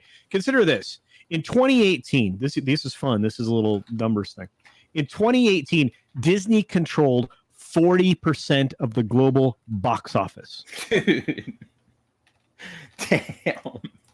Now I think it's probably like the Chinese studios are dominating right now. Let me pull it up here. What year did you say that was, Culture? 2018. That makes sense. They're in like boom post Infinity War. These Infinity are War. This is top 21 movies at the worldwide box office. Number 1, 841 million. Ni Hao Li Huan Ying. Bet you've never heard of that film. No, that's China. Number 2 is F9. You're right. And F9, and it got a Chinese release, and I think it did like 200 something million in China. And who is that? What film production is that? That's NBC, right? Universal? No, Legendary. Oh, Legendary. Okay. Yeah. It's Legendary goes fast. Huh. Yeah. Actually, it's Universal. You're right, but it's Legendary Films was the primary production manager part. Yeah. Well, I know Legendary does seem to have they're the ones who are adapting like the cool stuff. Like they're adapting like the stuff coming out of Japan. They're doing do you know who owns Legendary? I do not. The Wanda Group out of China. Yeah, and guess what? That makes sense why then. Yeah. The Wanda Group is one of the few entities in China that actually goes head to head with the government from time to time. They're always in trouble with the government. But Legendary is the ones who are do Godzilla, they do the Monsterverse and stuff Kong. too. Yeah. Kong, So I mean they're doing the stuff that I like. I'm not gonna lie, Pacific Rim. So they're not they'll do all the cool Japanese stuff. I think they're the ones doing My Hero Academia live action. They are doing the My Hero one, yeah. But yeah, I before we get into this a little bit more, I did see a question here from Roof Korean. He says, since you have Culture Casino on, what's the chances ScarJo's lawsuit gave runway for advertisers and theaters to question whether or not they have been getting their money's worth or have been getting fleeced? Oh, man. In Roof Korean, I know that you asked a different version of this question earlier today. You're 1,000% right. They've been getting fleeced for a while. And that's the thing is, it's quite possible that, Nielsen had already pulled their accreditation as far as television ratings go. But when it comes to that just happened like this week, right? Well, actually, here's the thing. Nielsen suspended themselves a few weeks ago. Okay, it was a few weeks ago. The media ratings MRC, the Media Ratings Council, pulled it today. Okay. Right. What? But here's the thing. Nielsen still thinks their numbers are good, and they say so. And they're like, okay, well, maybe we're not, getting to these houses like we were because we were in the middle of a global crisis, because of the bug thing. But that doesn't change the fact that our model is preserved regardless of how many households we have. As long as there's statistically significant a number of people that we're tracking, it doesn't really matter. So they're trying to say, well, there's all these underserved people that aren't getting solicited because either their boxes need repair or they haven't been polled, or they are filling out paper diaries or whatever it is, and they seem to think that for whatever reason, the advertising group that went after them, that represents obviously the networks because they want to charge more for their advertising. Nielsen's like, fine, except that here's the funny thing: Roku bought the entire data backend for the rating system and the use of it from Nielsen. They did it for a reason because they are out there. They're going to advertise their own stuff. They have their own data collection capability. They want Nielsen's. Nielsen does packet collection. They know some of the other stuff that Roku doesn't know on their own platform. So it makes it easier to sell to advertisers if you know more of the picture. The bigger the picture, the better it'll be. If we ever see a partnership between Roku and Samba, we've got a problem because they're going to know everything. Yeah, they're going to know everything about us. Yeah. So, but gosh, can you pull up Roof Korean's thing again? I almost said his actual name, so careful to do that. It did give them a runway. It absolutely did. It gave them a little room to question whether or not they were being fairly represented in the marketplace. And I would say this: they haven't been. I would say they're gonna keep digging at it. You're gonna have products manufacturers now questioning their advertisers also the other direction. You're gonna have this. Going to be chaos for a while. Yeah, I was reading a report that someone was saying that I guess who was it? Oh my gosh, totally. Some big advertising company they looked at their own advertising and it was eBay. I guess eBay looked at their own advertising and realized, and then decided to not do any advertising, and they only saw a 1% loss decline or something like that, which is it was like the advertising that they were spending was more expensive than the 1% loss. So Coca-Cola did a market assessment where they pulled ads in giant markets for a short period of time. I think it was 1 quarter. They saw less than a 3% decline in sales. Right. Yeah. So it makes one wonder how, I know that our business is based off of web advertisements. So well, wait, direct. But see, those are direct. Those are direct advertisements. It's completely different. Direct to market advertising, direct market advertising. Those things are much more effective, which is why impression clicks actually matter. It's one of the reasons why YouTube tracks that as a metric, because it actually feeds that out. That part of the algorithm actually makes a lot of sense for how they decide, how to properly pay people for their monetized stuff. Someday we'll do all the math, but it's one of those things where that form of advertising is much more effective than passively watching an ad or listening from the other room.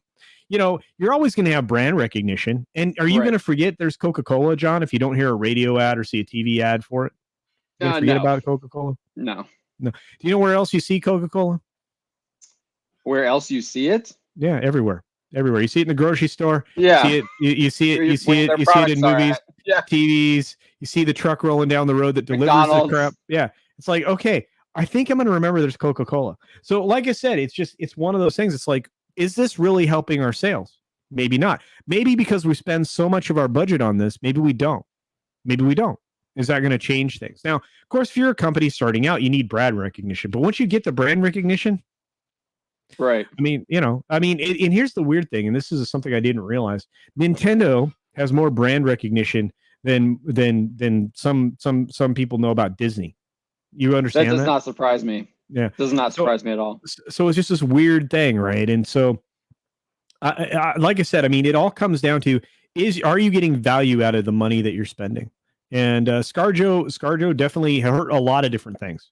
Roof Korean's right in a lot of different ways. We can say from film, from film, the people that are invested in film and people that are investing in even placement in film. Now you have to start questioning. Do I need to worry about getting my Coca-Cola brand into this film? I don't know. Maybe not. Yeah. Do I need to do a Ant-Man and Hulk ad? No, maybe not. Do I need Wonder Woman on a bag of Doritos? Maybe not. Yeah, maybe not. So it's going to be interesting. Like I said, there's going to be a lot of chaos that comes out of this when more and more people start thinking about it. And when it's being brought to people's attention. But I guarantee there's people behind the curtain right now going, oh, shoot. Yes. Yeah. I do want to go back to this because I do want to kind of go through. Obviously, the only we got F9 here in second, and then in third, Tang Ren Ji Tan on 3, almost at 700 million. It's done 699. It's all pretty much in China, as you can see here. No domestic release. Chinese Doctors. I'm assuming that's a Chinese film too. 204 million. So I don't Black know. Widow's down here. It's still below Godzilla versus Kong, which I think that's all you need to know, right? Yeah. Also remember, some of these films were compelled viewing during Centenary. They were propaganda films, so I'm not sure which of these are. I think the Zhuan Ya Zi Shang at 185 million. I think that was a propaganda film. I'll have to look up the titles again, but there were a few of them that were. Man, I hate to say the word compelled viewing, but they were compelled right in China. So, but but if you look at the top 15, 5 of them are Chinese films. 1, 2, 3, 4, 5, 6 actually are in the top 15. Yeah. So there's so much stuff that came out about so many different things that I just can't even begin to tell you. This week has been so chock full of news. I literally feel like I've been like 3 weeks worth of news in my head just this week, and we are on Wednesday. Yeah, I feel like the news has been like hopping past this week and last week. It's just it's going really good. There's lots of stuff happening. And then look here. Here's Evangelion is up here 25th, 92 million. No domestic release. I think, is that the third one, Spencer? I don't know if you're back. But that's the one that, if it's the third one, it's on Amazon. So as well for that release. Look, Mortal Kombat absolutely just sucked. It wasn't their fault. It was, again, that's a day and date release. It got beat up. It didn't deserve what it got. But look at so just for comparison's sake, look at the domestic share, because that's something people try to overlook. If you look over to the right, the farthest right column, that's your domestic share column. No, the middle one is domestic here. No, domestic share percentage. Oh, share. Yeah. Oh, yeah. Yeah. Okay, 50. So it's half. Yeah, no. But that's my point. Is if you go up and down that column, you'll see what films actually resonated in the United States or North American box office, which again is Canada and the U.S. And you'll see what resonated internationally. And Fast 9 earned the vast majority of its funds internationally. Yeah, so did Godzilla vs. Kong. And it was supposed to. Those films were oriented around that idea. Both of those films, who was the financial partner? You just said the legendary. Wanda Group. Yep, the Wanda Group. There you go. So, yeah, fun stuff. I love it. This is the stuff I love to talk about. I'm weird though. I'm a weird dude. We like to get it. We like to get into this stuff too. All right, I guess we kind of just read the first paragraph and we skipped this, so we can go back to this here too. Oh gosh. But so he revisited his pompous. You should read this, Spencer. You wrote it. All right. Here, I'll pull it up on my end. Okay, you don't want to read it on the screen? I can read it on the screen. I forgot that we had it on the screen. So, Shang-Chi revisited his pompous rhetoric during an August 31st Reddit AMA session hosted on the R Marvel Studios subreddit. Throughout the online Q&A, Liu not only chose to respond near exclusively to softball questions with answers that felt forced and scripted, but in one particular instance, outright ignored a series of questions of genuine substance. So we'll go down here, and you'll see there's this kind of like big block of questions from this user. He asks he asked 5 questions. One is what Shang-Chi comic stories have stood out to you? 2, who was your favorite sparring partner on set? 3, who do you think would be the best choice to play Amadeus Cho, Hulk, whatever he's called nowadays? Or Braun. And then he asked, Braun, I think is his name. Yeah. Oh yeah. It's such a dumb name. And then the user asked 2 questions like about food. One is like real, like what's your favorite food at this restaurant? And then like a jokey answer, like why is Tim Hortons disappointing? Liu completely skips out on the first 3 questions and just answers the questions about food. Like, dude, it was so this is the kind of crap. Like, you're supposed to be here promoting your movie, talking, and you claim to have gotten really into Shang-Chi and what's the right word? Like when you see yourself in the character, represented, related, like all that kind of stuff. But you can't answer a single question about like what's your favorite Shang-Chi story. Like there are not that many. I'm sure that they're like, if you read any of them, you would be able to remember the name. And then I joked to John and Don, like he couldn't name a sparring partner probably because he didn't do any of his stunts. He probably didn't actually fight with anybody on set. I remember. And then he didn't answer the answer about Cho because he doesn't know who Cho is. I remember Script Doctor saying that he did do a lot of his own like stunt work and he was in good shape back when he was doing some like maybe tiny production. Maybe he did his stunt work, but I don't know about his like fighting. Because like you would know your sparring partner. It's not like Hollywood productions have a giant team of martial artist trainers. It's generally a small crew of specialized people who know what to teach you. So like if you can't remember that guy's name, what's that? Well, no, they're also often your stunt team. Right. Yeah. I mean, like, you should have a relationship with them. Yeah. Well, remember Brie Larson did all of her own stunts. She didn't have a double, and then she got up on that award ceremony and she had 2 doubles and she thanked them. That's exactly what I'm talking about. Like this entire AMA is so fake because he's literally Simu only addresses like the easiest questions possible. Yeah. You're not asking. Ask me anything means ask me anything, right? Exactly. And it's weird. Yeah. You can ask, but I probably won't answer. But I probably won't give you a real answer. Perfect. Buddy with a keyboard. Nailed it. Yeah, I hate to do this, guys, because I got to duck out, but I love these streams. I gotta. John, if you ever want me to come by again, dude, you just gotta let me know, man. Because it's always a party. Yeah, I love you guys get into the same stuff I do. We all have the same level of passion. It's like we all crank each other up too. It's like it's fun, yeah. But I had a great time. I left you something in the private chat, And and other than that, you guys have a great day. Thank you all for letting me hang out with you. I really appreciate it. And John Spencer, tell Donald, and obviously Drew already knows, but we really appreciate you. We need you guys. You're the best. Thanks, man. We appreciate you, man. Yeah, keep up the good work. Thank you for joining us. We really appreciate it. Yeah, I will see you soon. Peace and love. All right, later, man. Later, man. Oh man, culture is always fun to hang out with. Yeah, but yeah, so Simu's basically this is kind of like representative of the entire thing, where he's just like, it was fun. Hey Avengers, give me a call. Like it's the saddest marketing thing that only the most like idiotic stands eat up, where they're like, oh my god, he made a reference to the Avengers. Oh my, and it's just like, be quiet.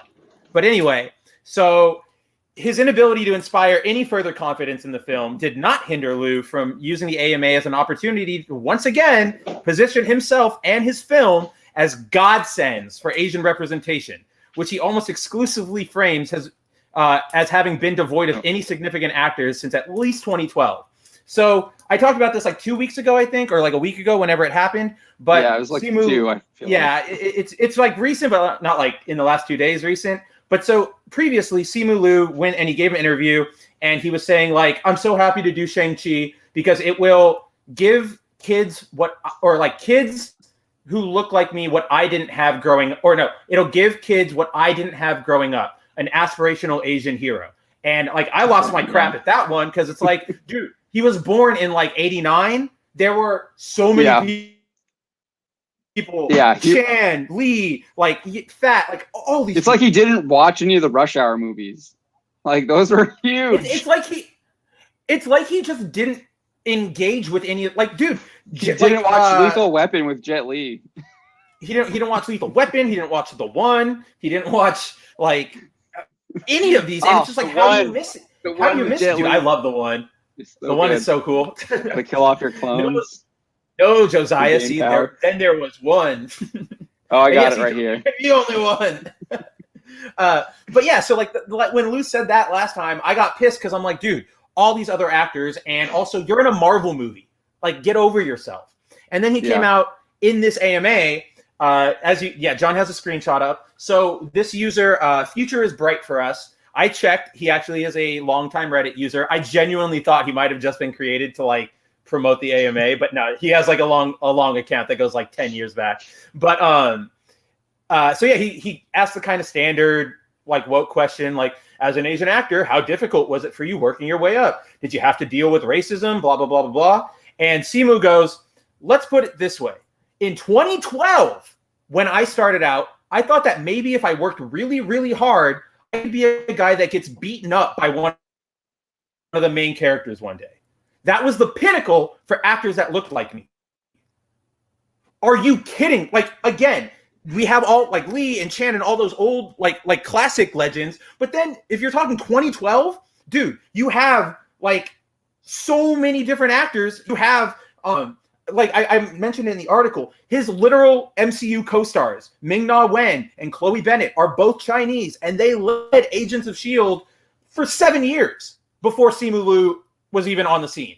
Like, get out of, like, you don't, it's what I said at the beginning. He's trying to virtue signal because it's like I say every week, they only care about what is happening right here, right now. They think you're stupid enough to fall for this. They think Simu Liu really believes that he is this big win for Asian representation. Even though, like, and I mentioned this at the bottom, without Kamen Rider, like, we would not have live action superhero shows. We had like Green Hornet superheroes with like superpowers and capes.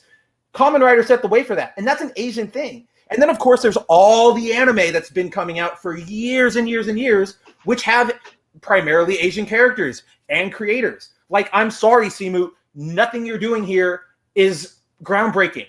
He wants us to be Black Panther so bad. Like, dude, I think we saw it earlier, John. Like, the shows are saying that. Yeah. We'll bring that up in a bit. But, like, to me, this is clearly what Disney is doing to market their films now. Yeah. Like, I don't need, like I think what you were saying earlier about this, like, it's fake. And I don't know if he actually even believes this crap. I think that this is just purely marketing, like vomit that Disney has put out, and that's what they're going to do. They think that it's led to success in Black Panther and Captain Marvel, and so they're going to keep doing it again. And I think the only reason why Captain Marvel was successful was obviously because it was sandwiched between Infinity War and Endgame. And then, dude, without the Infinity War tease, that movie would not have done that well at all. Yeah, and then for Black Panther, I do think there was a mystique about the character, and Black Panther's also like he's also Black Panther, like he's not like a relative unknown. He has been on the Avengers. He's been with like Luke Cage and the Defenders. Like he's been around, like and he's like also like the king of Wakanda. So there was a little bit more notoriety to the character. And I do think there was that mystique, like I was saying earlier, about showing like an African nation. I think there was a mystique about that. I definitely agree. And but that's the problem, is like there's that mystique, especially because like Africa has their own movie industry, but we rarely import them, and rarely do they get shown in like cinemas. But for like as long as I can remember, Asian movies do, like, they get brought over a lot and they get aired all the time. Like this is what makes, like, I was thinking about this earlier today. They keep saying like, oh yeah, Shang-Chi is definitely using the spirit of all those wuxia. I don't know if that's how you say it, but like WUXIA. The Chinese like kung fu movies. They're like a lot of the marketing around Shang-Chi is like, oh, we took inspiration from them and we really want to like honor that spirit. And it's like, dude, you realize that like by saying that you were trying to emulate this thing from the past, this Asian cinema genre that you clearly can just name drop without having to explain to your interviewing audience, like you're not doing anything new. You're not groundbreaking. You're full of crap. And it's exactly what John says all the time. And it's like probably one of the main ingredients in our Bounding into Comics black pill, which is these companies just think they can do everything better that came before. That's what's happening here. Simu thinks that this movie is a bigger victory for not only like Asians, but like Hollywood than, dude, Enter the Dragon. Like that's literally what he's saying here. And I'm sorry, there is no way your stupid Floating Rings movie, which, by the way, if you watch the post-credit scene or read any of the leaks, does not sound good and probably will not be good. And ends in a laser battle. Like the leak mid-credit, like the post-credit scene is literally going to be added to the females replacing men's like weekly YouTube. That's if that ends up being true. And then the mid-credit scene, I hope no one cares about it. We're going to talk about it anyways, these spoilers. You know what? The mid-credit scene is like Shang with like Wong, and then like Captain Marvel and the Hulk, or Captain Marvel and Bruce Banner are on like a remember the things hologram. Like in Endgame, the thing Black Widow was talking to everybody with. That's what he's talking to them with. They're in a hologram. I know, I was telling everybody else. Yeah, they're in a hologram, and they're saying that there's like the rings are like obviously alien. There's something that we don't know that's out there in the world, and then like they say that the rings are sending some kind of signal, and then Captain Marvel gets a message or something, and her and like Bruce like dip out. So it's supposed to be like teasing some new threat, but it's not like, you don't like, to me, you don't know, unless like they didn't include this in the league, but you don't know what the threat is. Like at Avengers, you knew what the threat was, right? You knew like it's Thanos, and you're like, like it's Thanos. Everything's going to be building up to this. Yeah. Like, but you like, this is like, you don't like, it's like, okay, what's the hook? Like they're like, playing. Go ahead. At the end of Iron Man, the hook is like, we're building the Avengers. Like, what? Whoa, the Avengers! Whoa, the Avengers, all of them? Like, yeah, that was crazy. So yeah, I mean, and then even in like Infinity War, the hook is like, oh, Captain Marvel might play a role, and obviously people thought that like she would be playing a bigger role than what she did. She obviously didn't play a big role at all. But yeah, so like I'm unimpressed by the leaks. I do want to point out this year, Bunny with the Keyboard says if Don Quixote was a Hollywood actor, people would refer to windmills as giants, and woke fans would tear them down in his honor. Dude, that's absolutely what happens. So funny. Yeah. Roof Green. That's a great approximation. Roof Green is asking, when was the movie supposed to release? Did it happen to coincide with the government's Stop Asian Hate campaign that came out of nowhere? Seems like a deflection, narrative change. No, Shang-Chi was actually supposed to release this time last year. Yeah. If I remember correctly. But it's really... The Stop Asian Hate thing was like in January or something. Yeah, on that note, I want to bring up St. Lee's comment. 2021 saw Mortal Kombat, Snake Eyes, Dragon Raya, and it will see Cowboy Bebop again, which is like something I didn't bring up, but like this year has literally had 2 movies with Asian leads, Mortal Kombat and Snake Eyes. Like, shut up, Simu. But the Stop Asian Hate narrative was used to boost these films. By 2022, they will stop caring. Totally. Question, St. Lee. When was the last time? Well, like when was the last time you heard that narrative? It's gone. They already don't care about us again. Right. Once that narrative sort of cracked and we saw the people who were hating Asians, they threw it away. So you're part of the non-black people who are in the critical race theory, where you have to you cannot debate black people. No, that's right. I have to sit there and listen to what they say, or take what they say as fact. That's in Disney's critical race theory training that they supposedly deleted from their Reimagining Tomorrow campaign. Yet the Reimagining Tomorrow campaign literally just launched today. So. It's so bad, the Reimagining campaign. Yeah, it's horrible. What did Godzilla ask? Go ahead. Sorry, I'll do Roof Crane, and then we'll go to Godzilla. What would be more scandalous, though, if the government was making decisions based on what Disney products are releasing, or they lost the narrative control? I think. Is he talking? Can you clarify what you're asking there? Who is losing the narrative control? Are you talking about the government losing the narrative control, or like the Hollywood studios? That is Disney. Yeah, Roof Green, let us know, and we can answer that, because we just need clarification.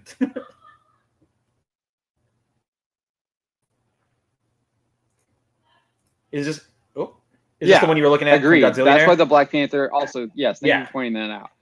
He was set up in Civil War. Exactly. As much as Civil War had its problems, Black Panther was also probably one of the best storylines in that film. In that movie, yeah, dude, I loved his storyline. He had a great arc. He had the son who wants to the son that wants to live up to his dad, losing his dad, then going just seeking revenge. That's all he cared about was revenge, and then realizing just how pathetic Zemo was, and realizing that his losing control of himself and his lust for revenge was absolutely was wrong, and then him actually stopping Zemo from injuring himself was really good. So yeah, Black Panther had a fantastic, well-written arc. In Civil War, as much as the problem I love Civil Black War Panther had, in that movie. Black Panther's arc was absolutely great. And Godzilla, you're right to point that out. And come on, man, the scene, tell me you can't get hype when he starts running on the freeway. I was about to point out the so freeway cool. scene. The freeway scene is. I love awesome. that scene. Yeah, that's exactly it. Godzilla, Shang-Chi is basically a Mary Sue. He gets his own movie right away. No setup, no introduction, no anything. By the end of the movie, if you check out the What happened? Am I around? Am I gone? You broke up a little bit. Okay. Am I back now? You're back. Oh, now you're frozen again. Okay, cool. That's the thing. And if you oh no, you keep breaking up pretty bad. Is it your connection or what's going on? I know you're in the new place, so it's the connection. We haven't got the hard wires run through yet, so I'm just going off of Wi-Fi Wi-Fi, and it's like at the furthest point from my house or from my spot. Yeah, my I'm on Wi-Fi, but like the router is literally like right there. So. Like right there. It's like I can probably reach out and touch it. It's basically hardwired. Yeah. Just tape it to your laptop or to your computer. But that's if you watch because we were kind of just talking about this, the end credit scenes of Shang-Chi, when Shang, like it ends with like Shang and Awkwafina talking to Banner, Carol, and Banner. Black Panther, right? No, no, you're talking Shang-Chi. Oh, that's the other scene. Shang-Chi post-credit is Awkwafina, Wong, Shang talking with Bruce Banner and Captain Marvel. Yeah, so like in that scene, they talk about, like John was saying, like, oh, a big threat is coming, and then like we'll call you if we need you or whatever, and like they sign off, and then Simu Liu is like, what does that mean? And then Wong's like, welcome to the team, and it's like, dude, you just made him an Avenger. Like, what has happened? Like, like this phase of Wong really an Avenger? No, he's not. He doesn't have the ability to give anybody membership. He's not even. He's just like Doctor Strange's like assistant guarding the Sanctum Sanctorum, because Doctor Strange actually isn't the Sorcerer Supreme yet. Right. Exactly. Do they mention that in What If? Is he Sorcerer Supreme in What If? The What If episode? No. In What If he's still the evil one, I think, becomes the Sorcerer Supreme because he absorbs everybody. But the good one is still just Doctor Strange. Okay. So Roof Green gave us a little bit more information here. He says, isn't catching on, and I was being partially tongue-in-cheek, that our government would make world decisions based on a corporation's agenda. Oh yeah, dude, that's It's way too like intertwined. No, Culture Casino was pointing that out. The reason why the copyright laws are the way they are is because of Mickey Mouse, and that's Disney's influence. Disney has massive influence especially in like Orlando, where Disney World. It's basically their own like country. Sean the Movie Man says the HBO Max show Warrior, starring Andrew Koji, is about Asians coming to San Francisco in the 1800s. It's a fantastic kung fu action. Yeah, it's really the thing I find about Simu Liu is he's like, in order to promote Shang-Chi, he's throwing the bus under, or he's throwing under the bus like the new kung fu show from CW. Yeah, right. Exactly. Yeah. Josiah has a really good point here. It's all just content, no more, no less. Yes. And this was one thing that Jason Blum was pointing out as well, is that because everything is just content now, what ends up happening is there might be obviously like less love put into it, less creative thought, less imagination. But because it's just all content now, the people that control it are the people who distribute it. So the distributors are the ones that are in control. You already see that with social media, Google, YouTube, obviously, whether or not they decide to suppress you, promote you, push you up the algorithm, blah, blah, blah. So we already see that. That's now it's coming to Hollywood as well. So that'll be interesting to see, because like that's what they're trying to create. They're trying to create these distribution services through Disney Plus and HBO Max, et cetera, that used to be the cable providers would be controlling that. And now the content creators are trying to get into that game because it's all content. But also I do want to get onto that point, because like now they view it all as content. I do think that takes away from the people that do, like Jason Blum was pointing this out too, the people that really have the passion for this stuff and want to put that passion into it. And you can be just easily just like shut down by these suits, I guess, that are just like, it's just content, just create it for us. Like we've seen it with like Frank Disney, Marvel, Frank Oz. Frank Oz was just saying about the Muppets. There's no soul anymore with the Muppets now, because it's just treated as content now rather than something as like, a love. If you look over that he and Jim Henson had passion and love is made with passion. That was their like life's work. part of that. Well, it's exactly like Sony in Japan, where Sony has outright said like our new focus is to make games for a global audience. So it's literally just content. Right. We want everybody to watch our content. And then you had the guy who made Silent Hill and Gravity Rush shortly before Studio Japan got shut down by Sony. He left explicitly because, and we have an article on it, he said like they don't let me make anything fun. Like they just want me to make crap. They don't want me to be original. They can't let me be unique. So I'm out of here to go make my own games. Yeah, and you see this. They use this term, a global audience, a modern audience, contemporary. What's the word they used for Saints Row? Contemporary audience, something like that. These are all buzzwords that are easily decipherable now. It's like you just want like woke zombies to just consume products, without actually like maybe providing fun, entertaining product that could stand possibly the test of time. We were talking about this the other day. Like all the critic reviews for Shang-Chi are just like, oh, what an achievement! They don't say anything about the plot. It's like there's lots of Asians and it's great. They almost all just talk about like, yeah, exactly. That's all the reviews are, and it's like, okay, is it good? I'm guessing not because nobody's saying anything. So I mean, I've talked about this before. I think Shang-Chi, like we're seeing all this like garbage promotion from Simu Liu. The same thing we saw with Brie Larson and Captain Marvel. We saw a little bit of it with Black Panther, not to the extent we saw with Captain Marvel and Shang-Chi we're seeing here, but I think it's just going to be the same. Like you won't see a lot of the actual like wokeness that this guy's like pushing in his like press to promote the movie in the actual film. It actually will probably be a somewhat decent, maybe mid-tier Marvel movie. I don't think it's going to be anywhere near Captain America, Winter Soldier, or any of the Phase 1 films. As much as the Phase 1 films might have lower box office, but I still think they are the better. They had more films. heart. They were doing something with it. Like it felt like somebody wanted to make a movie and not just like a manufactured the characters, process. like we were saying, even with Civil War, I don't know, which was like that's like Phase 3, I believe.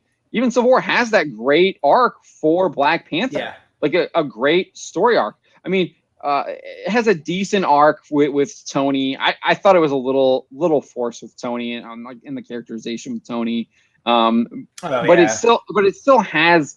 That like I said, that good arc with Black Panther. But the Thor arc in the first Thor movie is absolutely fantastic. It's the pride, Kenneth Branagh, the pride, the fall, and then what do we have? We have redemption. We have redemption and this is what Jonathan Pajot was talking about with He-Man.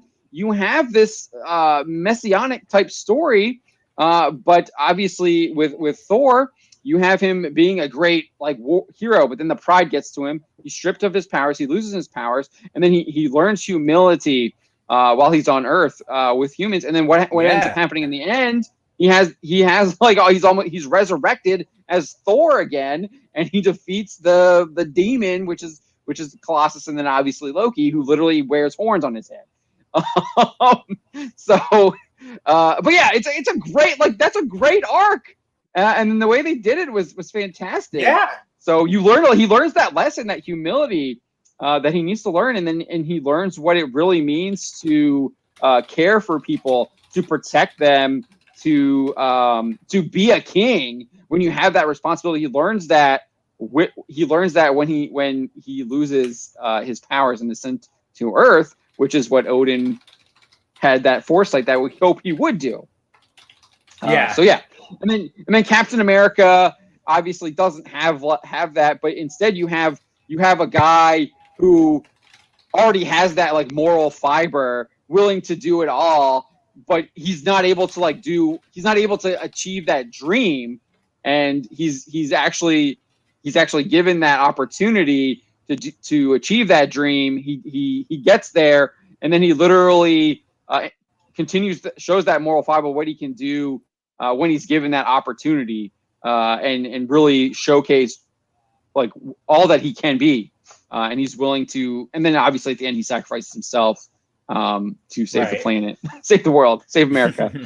So you get that lesson there. And Iron Man, again, similar to Thor, the first Iron Man. Obviously, I wouldn't say it's not like there's a little bit of pride with Iron Man, but I think there's like there's a lot of pride, but, I think. But it's also like it's got that greed on top of it too. With the I think there's a little bit more greed. The greed and the pride are mixed together, and Tony has to learn that lesson.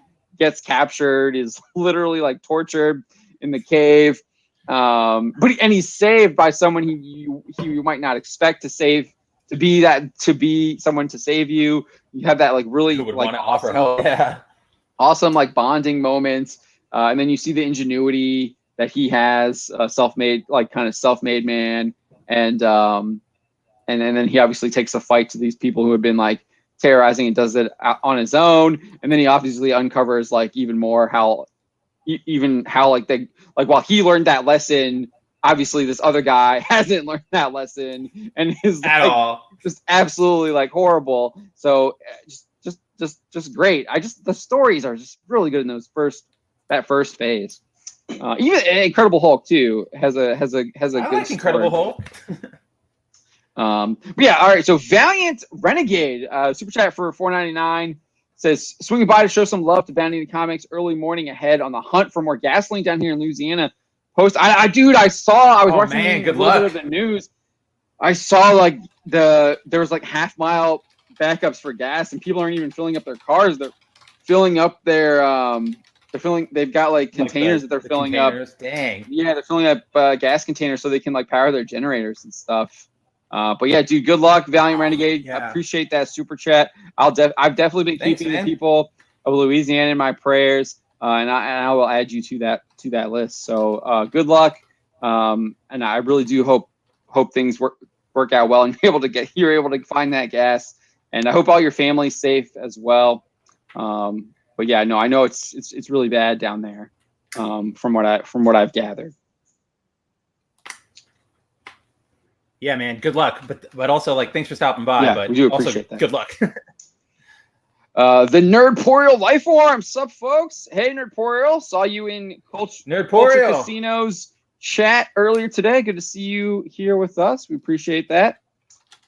Yeah, Bunny with the keyboard says, get the actual creative people to make fun stuff. Use the untalented zombies to throw out copies and derivative crap based on those innovative ideas. Yeah, that's kind of what we're seeing now. This new phase 4 is really like, it looks like it's adopting the worst of the worst Marvel stories. Like they literally decided to like skip over like the good stuff, and let's just like even the Spider-Man movie, looks like they're doing one more time, which I've skimmed it. But from what all the people that I know that are Spider-Man fans, they do not like that story at all. Yeah, that story sucks. And they're not fans of it. It's garbage. I like the whole part where he like to me, Peter Parker would never make that deal. No, he wouldn't. He wouldn't. He would never make that deal all. It's the same problem with freaking Captain America deciding to go back to live his life with Peggy Carter after he had already buried her. It is completely not within their character. Yes. It's so bad. Like here, so the reason One More Day happened is because Joe Quesada, who was in charge at the time, he thought that nobody could relate to Spider-Man if he was married. He was like, the only way that our readers are going to be able to relate to Spider-Man is if he's single and broke and like basically back in high school. Like, we got to reset him. Who is this character? Here's the stupid part. 3 months after Spider-Man's, or like 3 months, 3 years, sometime really soon after Spider-Man's initial debut back in the 70s, like he graduated high school. Like this is in like Amazing Spider-Man like 60 or something. Like he grows up and readers knew Spider-Man through all that. One of the best things about Spider-Man is his romance with Mary Jane and the tragedy behind it. But Joe Quesada's an idiot, and he thinks that again, the people in charge don't know. They rarely, if ever, know what they're talking about. Yeah, for me with the Marvel Studios stuff, like the more that time has gone by, the more that it looks like Ike Perlmutter might have actually been steering Marvel Studios in the right direction by saying like, no, we don't want to do this idea. We need to stop it here. Like, let's hold it back here. Instead, now we're just getting all this like just crap like flying against the wall. But yeah, dude, the one like the whole like I read the issue where he like makes the deal with Mephisto, and it's so like dumb.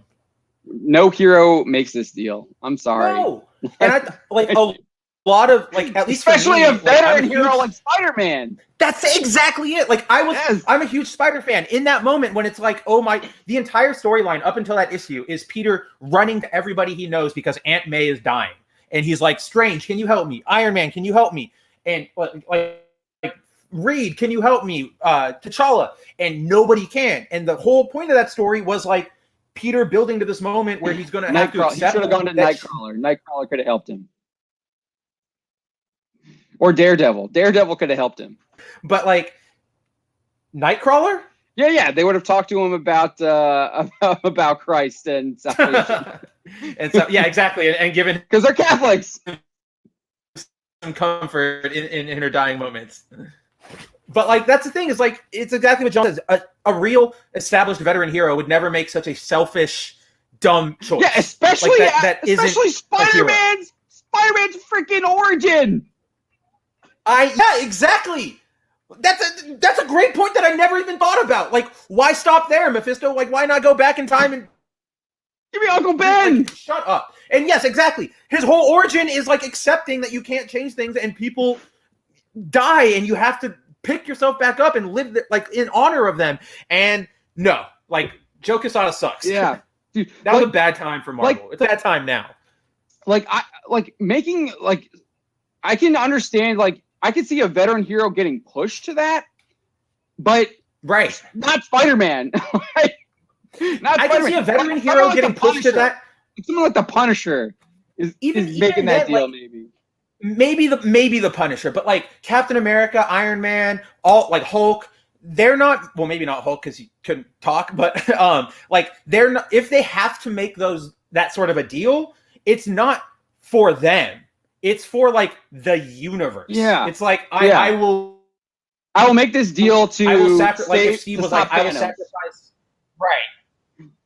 Yeah, exactly. Bingo. Not, I just want my already like 85-year-old aunt to be alive a little longer. Who you've spent like years with, treasuring that time.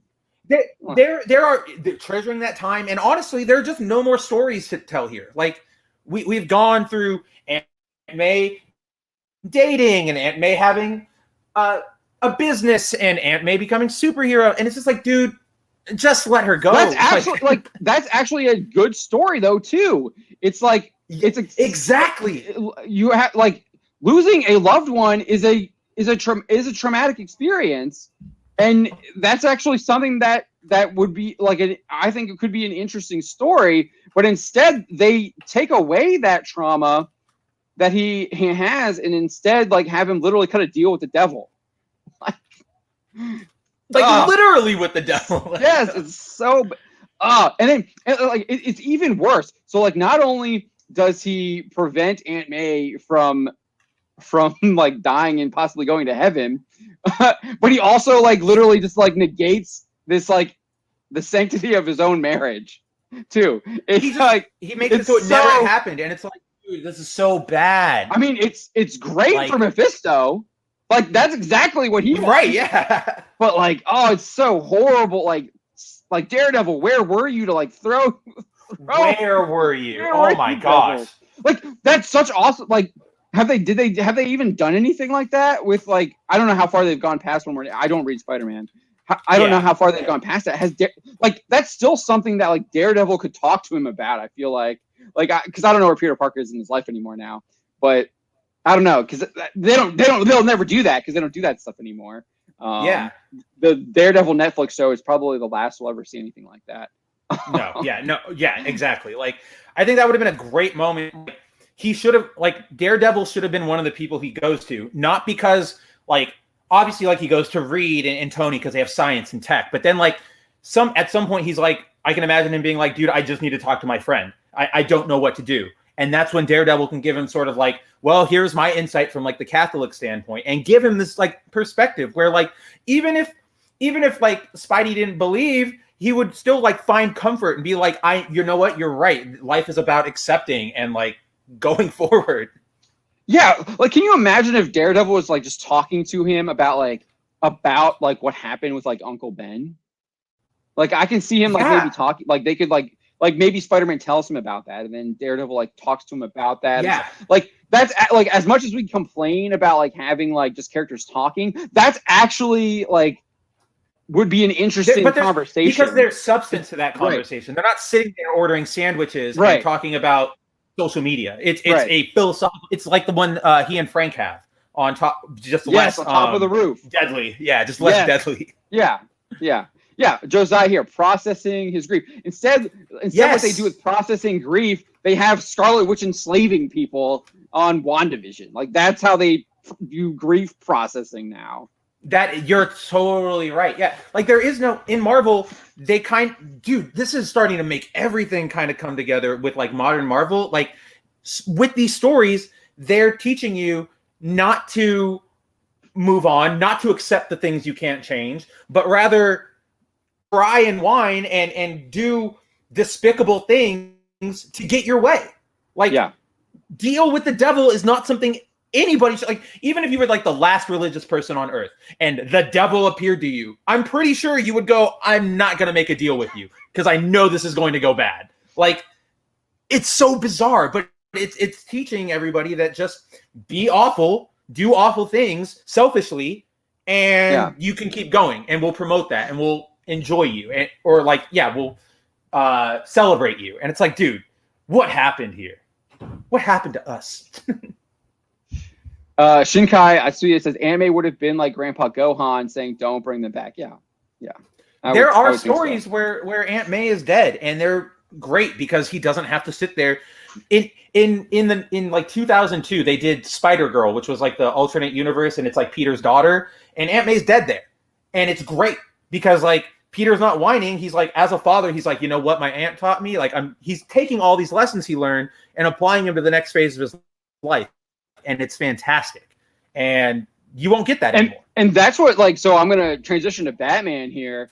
And that's what I think a lot of people get wrong. Modern writers get wrong with Batman. They think that he's still like, he dresses up because he's like still like grieving or whatever. But like, if you talk to Chuck Dixon will tell you, no, that's absolutely not what's happening. He's doing what he does now because he doesn't want what happened to him to happen to other people. He does, like, it's not that he's still processing his grief. He just knows that he lost his parents due to like prolific crime in Gotham and like all these like crazy stuff. And he wants to stop that from happening to the other people in Gotham City. If anything, his processing of that grief was his like worldwide journey. Like, I gotta go find myself. I don't know what I'm doing. Then he gets back and he's dealt with it. Batman and he goes, so good. Yes, exactly. Then he comes back and he goes, you know what? I can do something here. Yeah, I'm going to. Batman Begins. The Nolan trilogy understands Batman. Like, I will say, it does understand. It does. Batman. He's there to protect people, and he's willing to do it. Like, and I think that I know that like. I know there's problems with Dark Knight Rises, but in Dark Knight Rises, he's willing to do it so much. He's like willing to like destroy his own body, even when like Alfred is telling him, like, dude, you're not ready for Bane. Like you cannot handle Bane. Like and then obviously he pays for that. His pride, Batman's pride, that he thinks he can still do it, even though his body's like broken and beaten. He still does it. He pays for that, and then he has to learn that lesson in the prison. That pride, but he also realized that he still needs to go save Gotham. Like he's like, this is my mission. I still have to save these people, like protect them, because this guy is an absolute insane lunatic who's gonna nuclear bomb them. Look at and I mean, like, if you look at is it that one or no? Is it when did Maggie Gyllenhaal come? Was second one Dark Knight? Yeah. So there's that scene in the Dark Knight. Remember where Joker rigs her like a building with her to explode, and then somewhere else, like where like people are. Remember? Yeah. So no, it's Two-Face or Two-Face, Gyllenhaal. That's right. And what does he do? He knows Gyllenhaal like means a lot to him, and that's like he wants to save her, but he recognizes that for the greater good, for like Gotham, he has to save Dent. And so like there's that conflict. He's actually Joker tricks Batman. He tells Batman that Gyllenhaal's in one location and he has them separated, but he tells that Gyllenhaal's character is in the one location, and that's the location that Batman goes to. Right. But that's actually where Two-Face is. Right. Well, but I mean, like his intention going into it, like Batman didn't know that. So Batman's decision was like, I'm going to go here to. He thought he was going to go save. Right. And I think Two-Face tells him to save her too. If I remember. Yeah. No. Two-Face does. Save her. Yeah. Two-Face gets mad at him. Why are you here? Why are you with me? Yeah. Why are you here? No, you're at the wrong place. And he's like Batman. He's laying in the gasoline. Yeah, Batman like has to go drag him out anyways because he's trying to save his shoulder. Yeah. So yeah. Bunny with keyboard says Joker does switch locations, and I think he switched the boat detonators too. Well, the boat detonators don't really. The boat detonators don't matter because they throw them out. The prisoners throw them out, and then the other guys don't do it, which was absolutely. I love that scene. I'm not gonna lie. I think that might be the best scene. That is good. That's one of the best scenes in the movie. And it's so contrast that with what happens in Dark Knight Rises. Like the actual people, the citizens in the Dark Knight, like reject Joker's like whole premise. But then when you get to Dark Knight Rises, like they literally embrace Bane. They like embrace Bane. Like they're like, okay, this guy. Okay, I can get behind this guy. But yeah, the boat scene is phenomenal. Boat scene rules.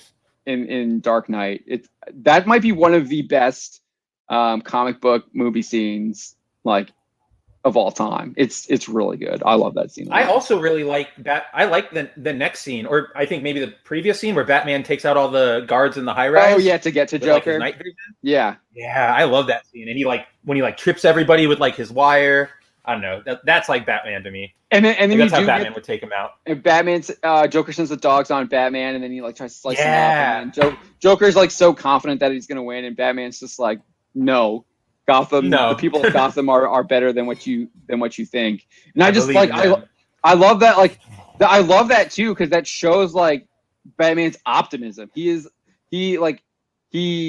believes in the people of Gotham too, and that shows like that's why he wants to protect them because he knows that they are like they're good people. They've just been manipulated by all this like crime and these villains and stuff.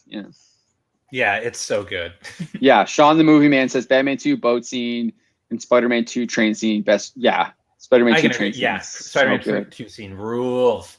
As much as I like say I'm like not a huge Spider-Man fan. Oh yeah, Spider-Man 2 is really, really good. I like Spider-Man 2 a lot.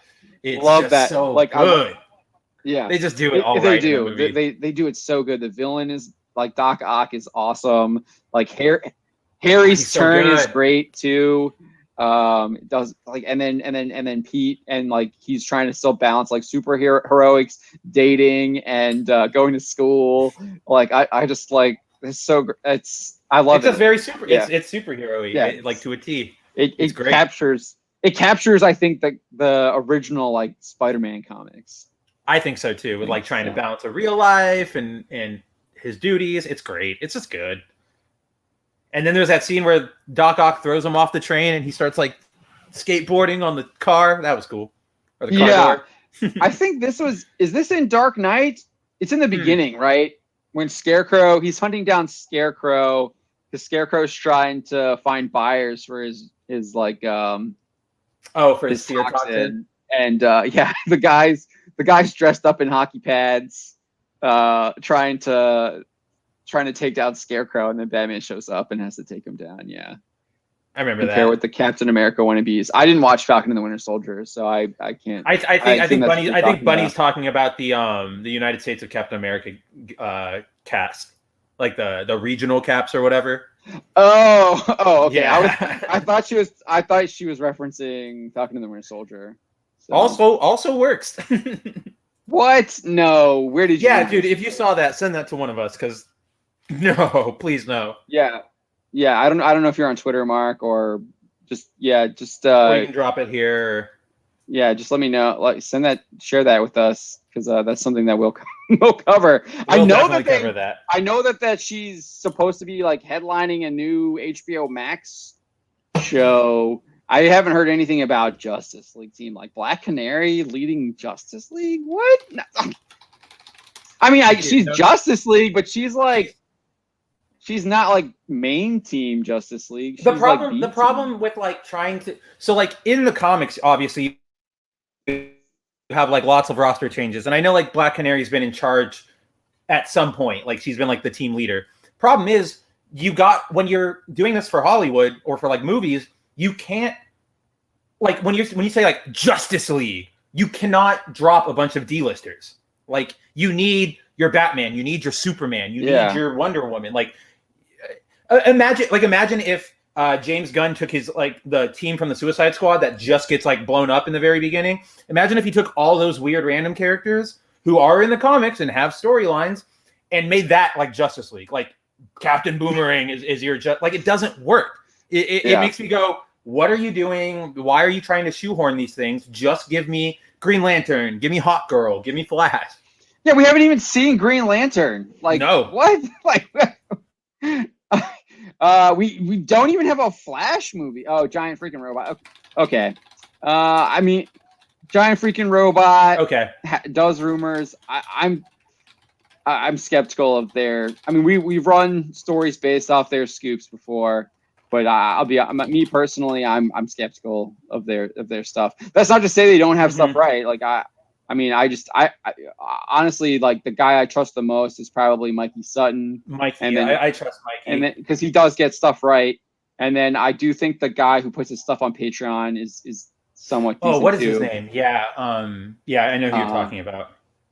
Because he had stuff on Gina, yes, like, beforehand. He did. I remember that. So he's decent too. And then obviously, as much as like the guys at FNT like to make fun of Grace, she does have good sources.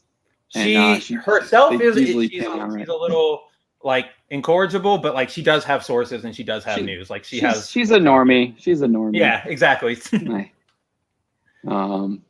At least that's like my view of like the stuff that I've seen. She seems very, like, I mean, she looks like she definitely reads comics and stuff, but it looks like it's still kind of like modern stuff. She's not reading in like I think it's modern stuff. I think she tries to she tries to toe the line between like a scooper of the people, but also like, hey, let me stay connected and seeing these premieres. So like it's weird. No, yeah, I get that vibe too. I think you're right on that.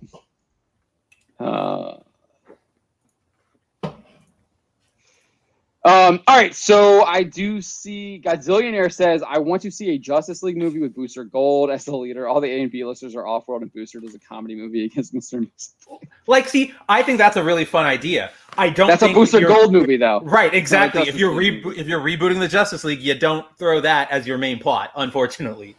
I think that would make a great Booster movie, though. That does sound like a lot of fun. Yeah, better than what Tom King does, where he's like, he's watching Batman's parents get killed or whatever, like over and over and over and over again. Yeah, it's absolute garbage.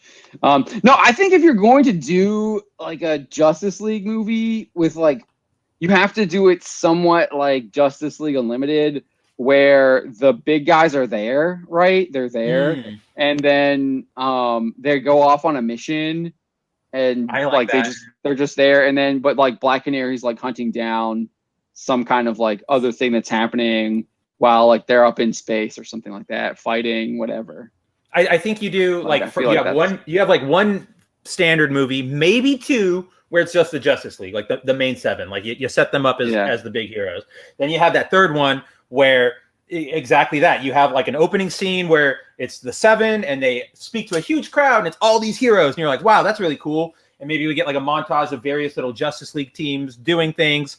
And then, they go off on a mission and maybe they get captured or something happens. Then you get the B team in there and they become the main and they go rescue them. But then at the end, you bring both of them together and you just have an awesome, basically giant size X-Men. Yeah, It's exactly. the giant size Bingo. X-Men number Bingo. 1. Pretty much. Yes, Like, perfect. That's perfect. Yeah, giant size X-Men number 1. Which like I still like. Why would you like? This is what I feel like I'm beating a dead horse here. We say this all the time. They have all this wonderful material, and they decide like, let's like do it better. We think we can do it better, so let's We can do it so much better.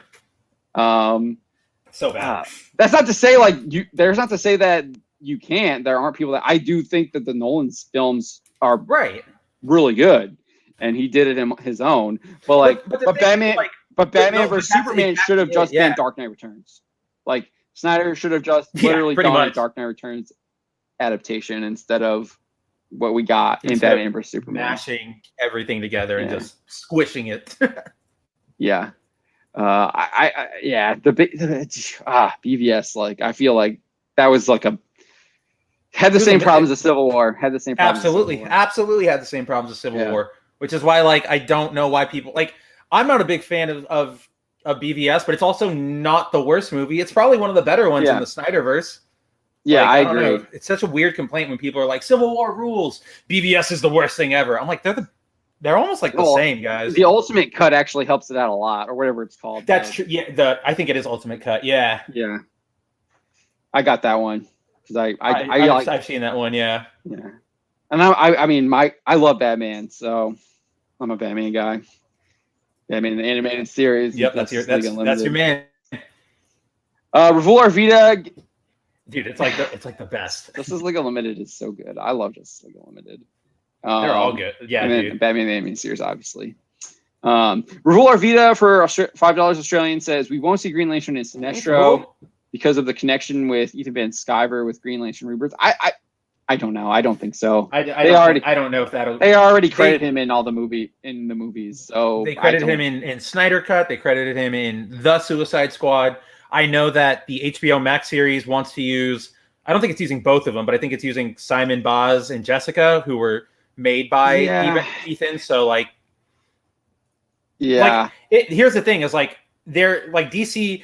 You're probably right, Rahul. Like DC doesn't want anything to do with him. I'm sure the DC offices are fuming mad, but the problem is EVS did make not like a problem, like problem for them. Like I think it's great. EVS contributed a lot to DC lore. Like, especially Green Lantern, he did Rebirth. He did Flash Rebirth. He did, he was on Green Lantern with for Jeff a long time. He created with Jeff Johns. He brought him back. He brought back all these new characters. So like, you can't get rid of him.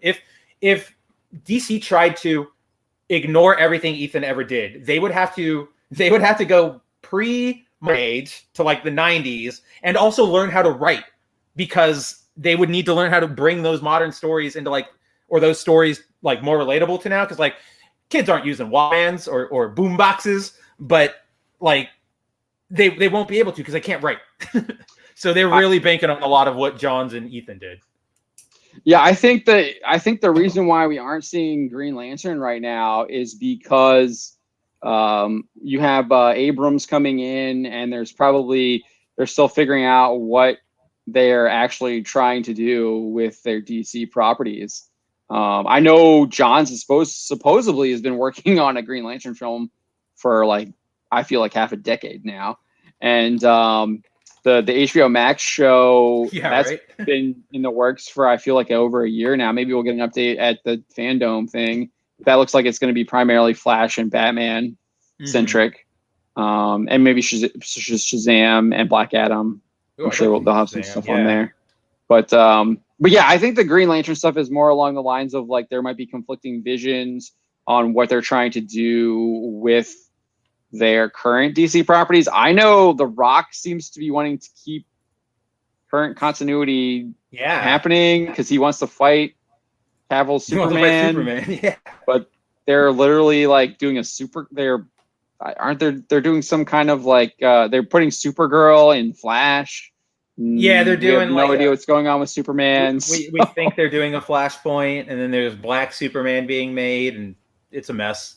Yeah, so we'll see. Yeah, we will. We'll just have to see. Yeah, and then Sean the Movie Man here is saying like, yeah, you still have the stigma of the Ryan Reynolds Green Lantern movie. Dude, that movie's awful. But Sinestro, Mark Strong in that movie is like so good, perfect. Yeah, he is really good at Sinestro. CutieCast TV says female Green Lantern on Stargirl on one episode. Really? Okay. That's surprising. I know that they had a Green Lantern in Arrow, like the finale, but no, they showed him opening a box. I know. That's what I was gonna say. That's why I did that. Like, it's got the thing. They had the Green Lantern in Snyder's. They did in Justice League, and then I guess they expanded that a little bit in the Snyder cut. And then he was like, "Do they actually?" I haven't seen the Snyder cut, but in the Snyder cut, there's a Green Lantern that fights Darkseid like back in the day, like with the Amazons and stuff, and then it didn't make it into the cut, but I think we've all seen it by now. There's Hal, right, showing up with Alfred. No, at the very end, it's supposed to be John Stewart shows up to talk to Batman. Oh, okay. But they did, like, Warner Brothers wouldn't let him do it, and all that. He didn't put it in the Snyder cut. In the Snyder cut, it's the Martian Manhunter who comes to talk to Bruce about like forming the next league or whatever. Okay.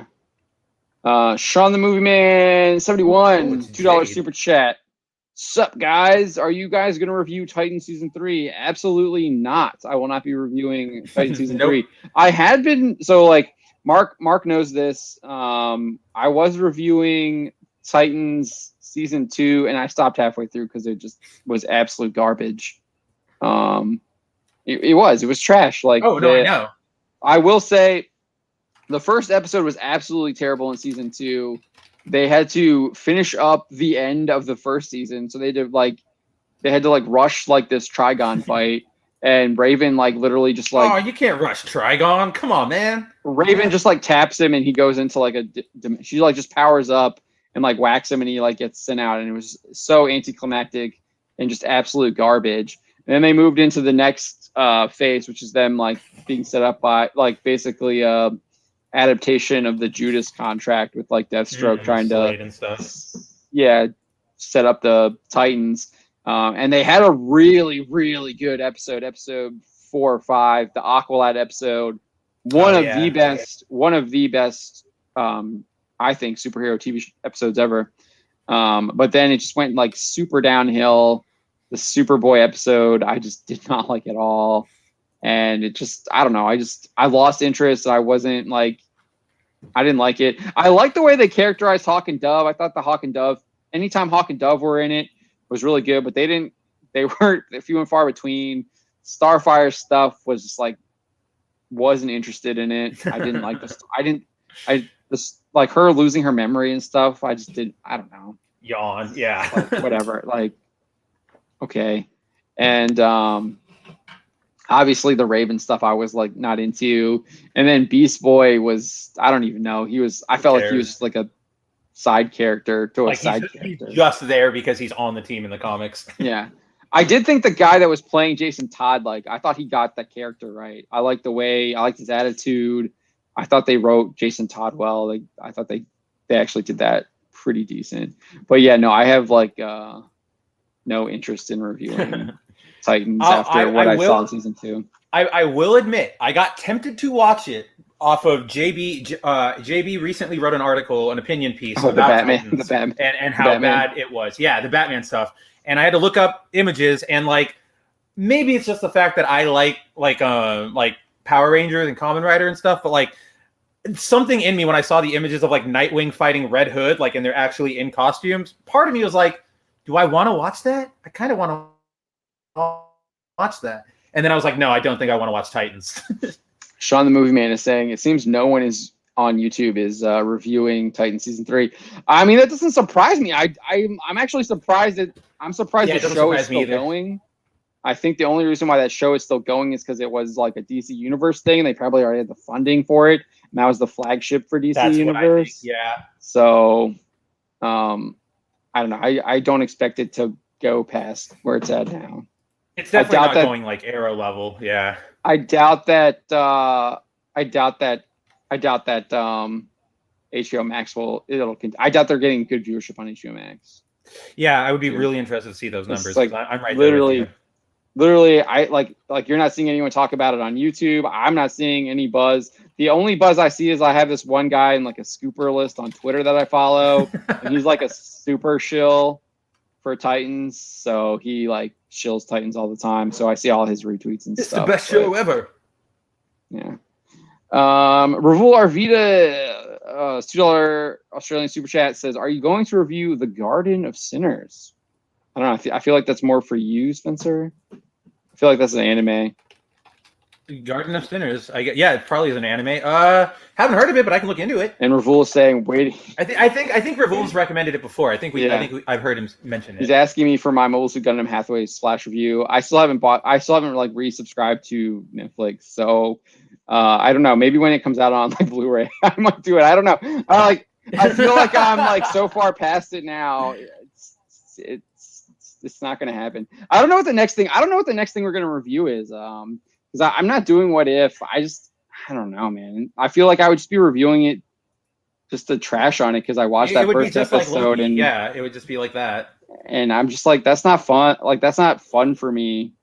Just to like, I probably should be doing My Hero Academia, but I'm also a week behind. So because I don't pay for Crunchyroll. I just do the ad stuff. I will say, I really did like the last episode of My Hero that I saw, which was just the villain episode, which was Shigaraki taking on Gigantomachia. I thought that was like really interesting, and it shows that. Oh yeah, but it also shows that this dude, like, he might be insane and crazy, but he's just as dedicated as Deku to like his just like on a different of, like, a different ideal. Society. Yeah. So I because like I really liked how like he's warped in. He has to like convince the doctor that he's like legit, and then that he's warped back, and then he's obviously been spending like months in the forest fighting Gigantomachia to like try and earn his loyalty. And I actually like that too, that he has to like Gigantomachia is like, you're not worthy. Like I do. I really like something about that. That's cool. Yeah, I like that. And then obviously I've also been reading. I'm up to volume 9 now, and so I'm getting caught up on that part. I think volume 9 is I'm just starting the forest training arc. So with Muscular. Deku's about to like face off against Muscular. So I'm looking forward to that. Yeah. And then I am a little bit behind on Shojin X. I saw they put out a new chapter, so I gotta get caught up on that. I feel like those are dropping way faster than we expected. They're dropping like once a week now. So yeah, and they're like long. Like, I'm so surprised. Yeah, the first one was like 100 pages. That was basic. Yeah, that one was basically like a manga in and of itself. I thought it was gonna be like that. I thought we were gonna get like once a month. 100 so did I. Yeah. And he's putting out like 30-page. Drops them once a week. Drops them. So, but I've been digging that. What else was I did get back into what is it? Tower of God? Is that what it's called? So I've been watching a little bit of that as well, and obviously I've been watching Gundam 00 too, which I've been enjoying Gundam 00. Iron Blooded Orphans is superior. Still your favorite? Unicorn is superior. Original is superior. Oh yeah. But I am enjoying it now. But it obviously has a lot of similar tropes that you expect from a Gundam show. I just think Iron Blooded Orphans like executes it a lot. Like the first season of Iron Blooded Orphans is just really good. And then I like Unicorn a lot too. I like Unicorn because it's like a journey. It's a different. You get this journey with Gundam where usually you're in Gundam. You're usually like you're on Earth or you're like in a colony, or you're obviously fighting in space. Whereas like Unicorn, you're flying all around like the solar system and like going on the journey to find whatever the frick Laplace's box is. Laplace's box, yeah.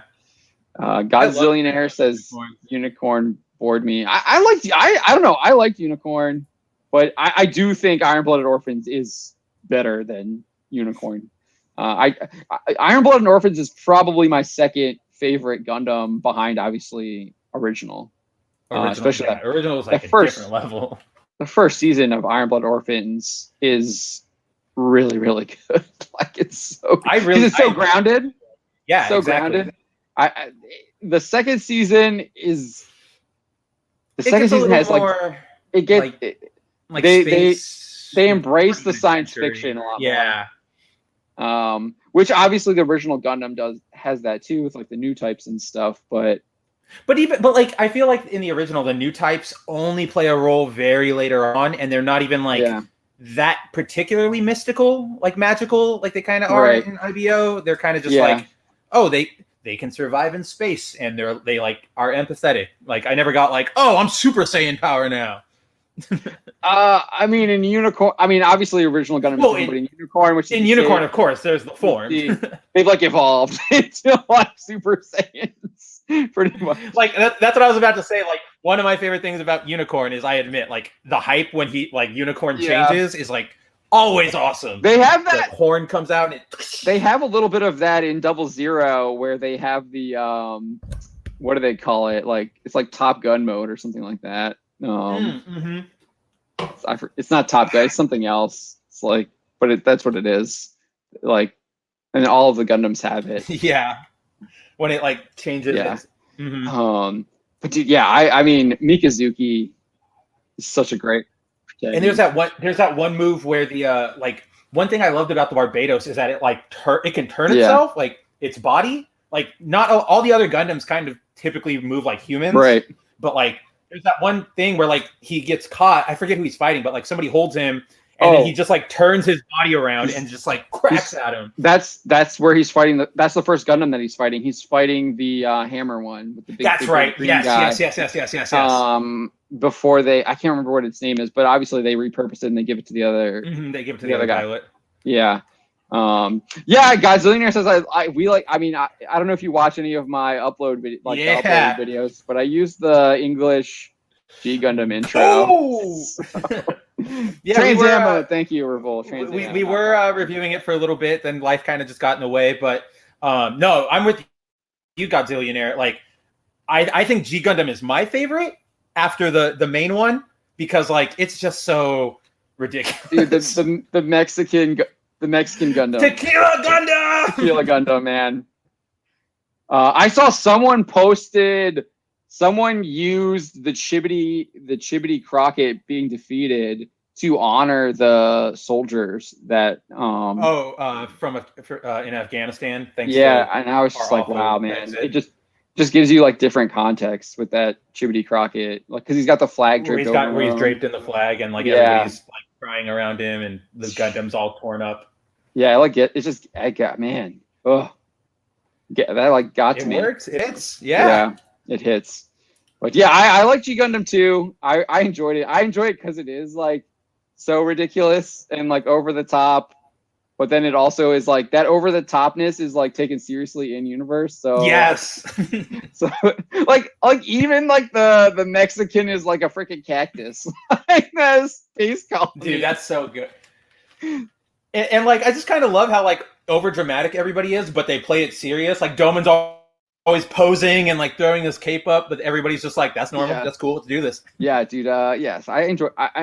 I still think I like Iron Blooded. I like Iron Blooded probably better than G Gundam, but I do. Dude, and that is a respectable opinion. Yeah. I really like I really like all of the themes in Iron Blooded. I like that the fact that they're literally exploring like child slave labor. I was just about to bring up the child part.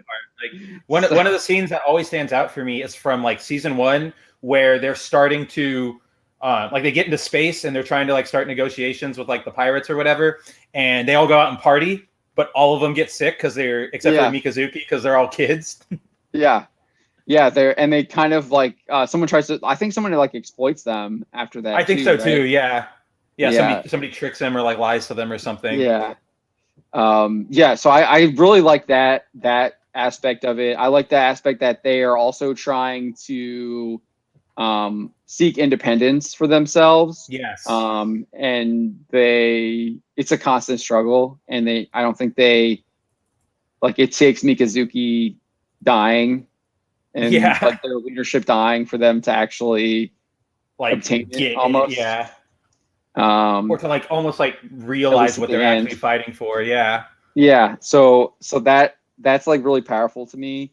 And then I also just really like the fact that it also explores like what it means to be human through the Alea Vijnana system, and then obviously where the guy like gets uploaded into like a computer and like he doesn't really have a body anymore. That like final fight with Mikazuki against like the AI like machine that they have, and I just like that final conflict is like so much more. And like I think that's what's so awesome about like the about Gundam in general is like the battles between the Gundams are like it's more than just a battle between robots. Like it's literally like a philosophical battle. Yeah, like, it is a philosophical battle shown with like fighting. Yeah, and like Unicorn Gundam has that too. Obviously, original Gundam has that. So I think that's what like I really enjoyed that about like the Gundam. Like I even when I was reading some of the Crossbones manga, it has that out there too. So I love Crossbones. Did anyone like Gundam Wing? I did during the early Toonami days. I probably watched it. I don't really remember a lot of it. Like I know I watched Gundam and Voltron during those early Toonami days and like that are like early 90s, but I really don't. I watched a little bit of it to rewatch a little bit of it, and they're basically colonists who are coming to like take out Earth, right? Yeah, there's like 5 of them. Okay, so I have to rewatch. I have to really rewatch. Wing was my first one. Wing was my first one because it was on Toonami. But I like it, and I like some of the characters. I think, I don't know. To me, it's not like that strong. Like it's not part of the UC timeline, so it's kind of like a standalone thing. And it also doesn't kind of like do that much different with the setting to kind of justify it being a different universe like G Gundam does. So it's kind of just there. I really like all the suit designs, but as far as like memorability, it's just kind of there. Yeah, Akihiro and his giant freaking. Yeah, I love that. Yeah. Dude, I love that. The scissors, yeah. I feel like Gundam is. I feel like it's still peak mech anime. I don't think there's anything that tops it. I did watch. Oh my gosh, it's on Crunchyroll too. What is it called? But I watched it on Netflix. It's not on Netflix anymore. It was very Gundam-esque. Literally, you have like this princess from Mars like comes to Earth and like they're trying to assassinate her. I can't think of what it is right now. I can't remember. Aldana Zero? Yeah. Aldnoah Zero, yeah. Or Aldnoah, yeah. Yeah. I like that one too. Designs in that. I didn't get very far in that, but I like the suit designs. It's pretty much Gundam. It's like a Gundam. It's literally a Gundam ripoff or whatever. Especially with like gate travel and colonies and everything. Yeah. The moon explodes. Yeah. It does. Yeah, they like blow it up. Shinkai Atsuya says, watching Eureka 7, my first mecha, I think, and all I can say is surfing robots are cooler than it sounds. That's pretty cool. No, yeah, Eureka 7's fun for that. I really like that. But yeah, that's pretty much what I'm watching and reading right now. So I don't know. I'm probably not going to see Shang-Chi. I'm going to see it just to rip on it. I know I'm going to do it because I need to see how bad this thing is. So my daughter's first birthday is today. I'm so like excited. I didn't realize. Awesome. Yeah. Or I guess it's Eastern time or September 2nd, but it's September 1. And then we're having her party on Saturday. So like I'm going to be having family in town. So, like I'm not going to have time to. I'm one of those people that's like I'm doing something on my important. Whatever the day is on Monday. Labor Day. Is it Labor Day? Oh, I forgot. Yeah, it's Labor Day. Labor Day on Monday. So I got stuff going on. Way better things to do than watch Shang-Chi. St. Lee says someone misguided or a real shield on our masculine said that Shang-Chi was going to make 600 million. Yeah, that's like saying Black Widow is going to make $1 billion. Like, get out of here. Oh no! We were talking about the shill. Not in so any reality. Let's bring up the shill thing here. So we're talking about that. Oh, yeah, let's bring up the shill. Let's see here. Here it is. They're trying to spin the Shang-Chi box office. What's going on? Computer where? Here we go. So this is the guy that runs Discussing Film, and he hasn't blocked us on. He hasn't blocked us on this personal account yet. Yeah. But yeah, you can see here I'm blocked. Discussing Film has blocked us, and I'm fine being blocked by them because they're part of the people who were trying to railroad Gina Carano. They stick in me. And they haven't and they're just complete shills, like the shilliest shills. So, but like here, they're saying 90 million is ridiculously good for a new character solo movie in the midst of Delta, especially since the only known MCU characters in the promotion are Wong and Abomination in like one sequence. So 90 million is worldwide. Black Widow did 80 million domestic. So 90 million is not good. No. It means you're losing money because you're probably not going to make any money. As Culture Casino was saying earlier, you're not going to be making any money in the second week. And you're definitely not going to be making any money past the second week. So no, 90 million is not good for a film that probably cost 200 to 250 million. And remember, it's even worse for a film that's supposed to be part of this global franchise. Remember, it's still a Marvel movie. It should not. Yeah. 90 million is. So if you take it all by itself, 90 million is ridiculously good for a new character solo movie in the midst of Delta. Sure, you drop a brand new character, a brand new story. I can give you that. I can give you 90 million. It's not bad for something nobody's ever heard of before. But this is Marvel. This is literally like pop culture of the last 10 years. This is not good. This is not the excuse. Like exactly what I just said. Like everything Jacob here is saying is it makes sense for a non-Marvel movie or a non-DC property, but not for something that people should know. We just had Avengers Endgame do like 2 billion. We just had Captain Marvel do like 800 million, and we had Spider-Man Far From Home do like 800 million or I don't know. It might have done 1 billion. I think it did a little over 1 billion. Dang. And like they're saying like 90 million opening now is like good. Like get out of here. Absolutely no way is that going to happen. Like Black Widow only made like 39 point. Yeah, here. I got it up here. I think. 5 in its opening. Black Widow had 300. Yeah, exactly. Black Widow has only made 370 million worldwide. Domestic box office is 181, and it only made 80.3 million opening weekend. So here I'll pull it up. So like there's no, and again, Black Widow, established Avenger, established movie star, 80.3 right here. Like that's bad. So like if that's what happened to Black Widow, like, and also like your first theatrical Marvel movie since I think Far From Home, like that's awful. And so you expect Shang-Chi, who nobody knows, and you have this weird release schedule going on, and an unknown celebrity, like, and faith in the MCU is already dwindling hard amongst normies. Like, yeah, and I don't know where you're getting that number from. And you're using what did Culture Casino call it? He used it combative marketing or something like that. Yeah, combative marketing. That's what Culture said. Something like that, but yeah, and it's just so transparent. Like, it's not going to be good. Yeah, Shinkai says it would be good for 90 million if not part of cinematic universe with huge brand recognition and Disney backing. Yeah. Bingo. Like I bet you we will not see a Shang-Chi in the Disney parks. Like, let's be real. I'm going to say that you will because they're going to push it anyways. So, as soon as I said it, I was like, wait, they're just going to push it anyway. Like I felt it as soon as I said it. Bunny with a keyboard is saying Casino said pulling revenue forward. Not sure what it means. So what he's talking about there is he's talking about that. So I think of it like what I think of it is I think of like the car industry, right? So instead of like waiting and buying a car in November, they're gonna like offer you a deal to try and get you to buy it anyways. Buy it now in September. So you're bringing that revenue that you would have made in November forward to September. And the idea is that you would have paid for it anyways in November. So like what they're trying to do now is that they're trying to bring all of the streaming revenue forward that you might have, like, so the stuff that you might have done, like you were talking about those 4 steps or whatever.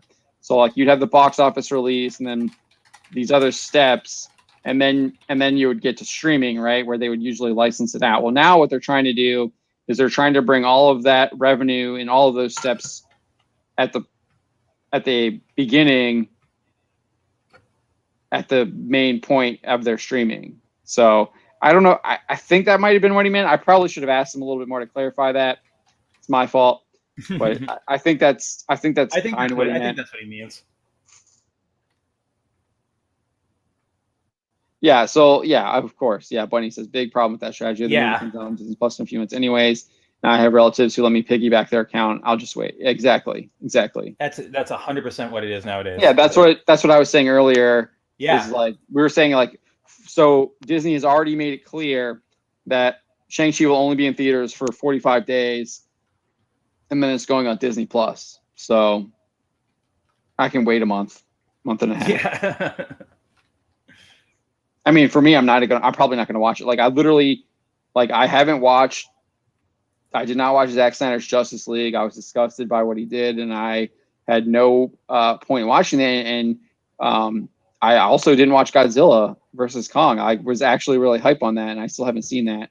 I've watched all the other Godzilla films, and I even watched. I went back and watched Kong when my sister-in-law had HBO Max, but I haven't gone, and I didn't go and buy HBO Max.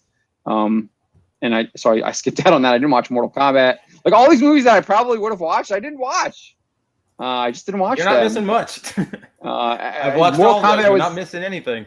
Mortal Kombat, I was literally like disgusted by what the producer was saying about Johnny Cage, and like I was like he even was responding to me on Twitter because I was trying to clarify his comments, and he was like, he admitted what he said. Like he was trying to say he did it, and I was like, all right, did you actually say this? And he was like, yeah, I said that, but it's not what I meant. And then he was like, this is what I meant, and it was like what he said. It's like, okay, you meant that then. It's absolutely hilarious. It's so bad. So I haven't seen anything on the HBO Max stuff. Didn't watch Suicide Squad. I just didn't have any real interest. Like King Shark looked really cool. I remember I was being hyped on the trailer. King Shark looked really cool. I don't know. I don't know. I kind of lost interest on it. And then I thought King Shark was cool, and he's like biting people's heads off, but they didn't show us the dad bod in the trailer. And then I was like, I don't know. He rules. He still does. I know. I know that he's. From what I understand, he's like the most popular character in the film. Yeah, that's fine though. That's what like I want to see in a Godzilla vs Kong fight. Big monkey and a big lizard fight, and it looks pretty. Like that's what I want, right? That's what it should be. Absolutely. And then I didn't watch Black Widow. I have no interest in watching that stuff. And then that's pretty much all I haven't watched I didn't watch Jungle Cruise or any of the other stuff that Disney's come out with. Yeah. So I didn't watch Jungle Cruise. It's just Pirates of the Caribbean. Like, go watch stuff on it. It's literally just a 1-for-1 clone. Yeah, Pirates of the Caribbean is absolutely fantastic film. Yeah, though. it rules. I super enjoy that. DZ3 says, if people don't know, MK9 established that Johnny Cage is the normie in the Mortal Kombat tournament. He was doing it for fame, thinking that it will help him, but was surprised when he was told to finish it. I think that's kind of how he always was. He always joined the tournaments to prove that his skills were real and not just movie magic. Like that was from day one. Yeah, that's the original. That's his original backstory, and then that's what they did in the first Mortal Kombat movie. Yeah, Godzillionaire says Jungle Cruise is Pirates of the Amazon. Yeah, that's what I was hearing. People were saying. I mean, I remember Grace saying that they're trying. Like she was like, they want Jungle Cruise to be the next Pirates, and they think The Rock is like Johnny Depp, and it's not. Like, it just isn't. Nowhere near that. Nowhere near that. Yeah. Hey guys. Let's. You guys can keep going, but I have to go help my family out. No, I think we're gonna wrap it up. So thank you all for joining us. Have a great night. I know it's already quarter past. Go check out Resurgam's crowdfunding comic. He just launched it, Infinitale Chronicles. Very cool looking. Yeah, definitely. Go check that out. Thank you all for joining us. We'll have a video up tomorrow. Got lots of stuff in the cooker, so look for that on the website. We appreciate it, and we will see you next week for the Black Pill stream back here at 9 p.m. Eastern Time. Have a good night, guys. Take it easy.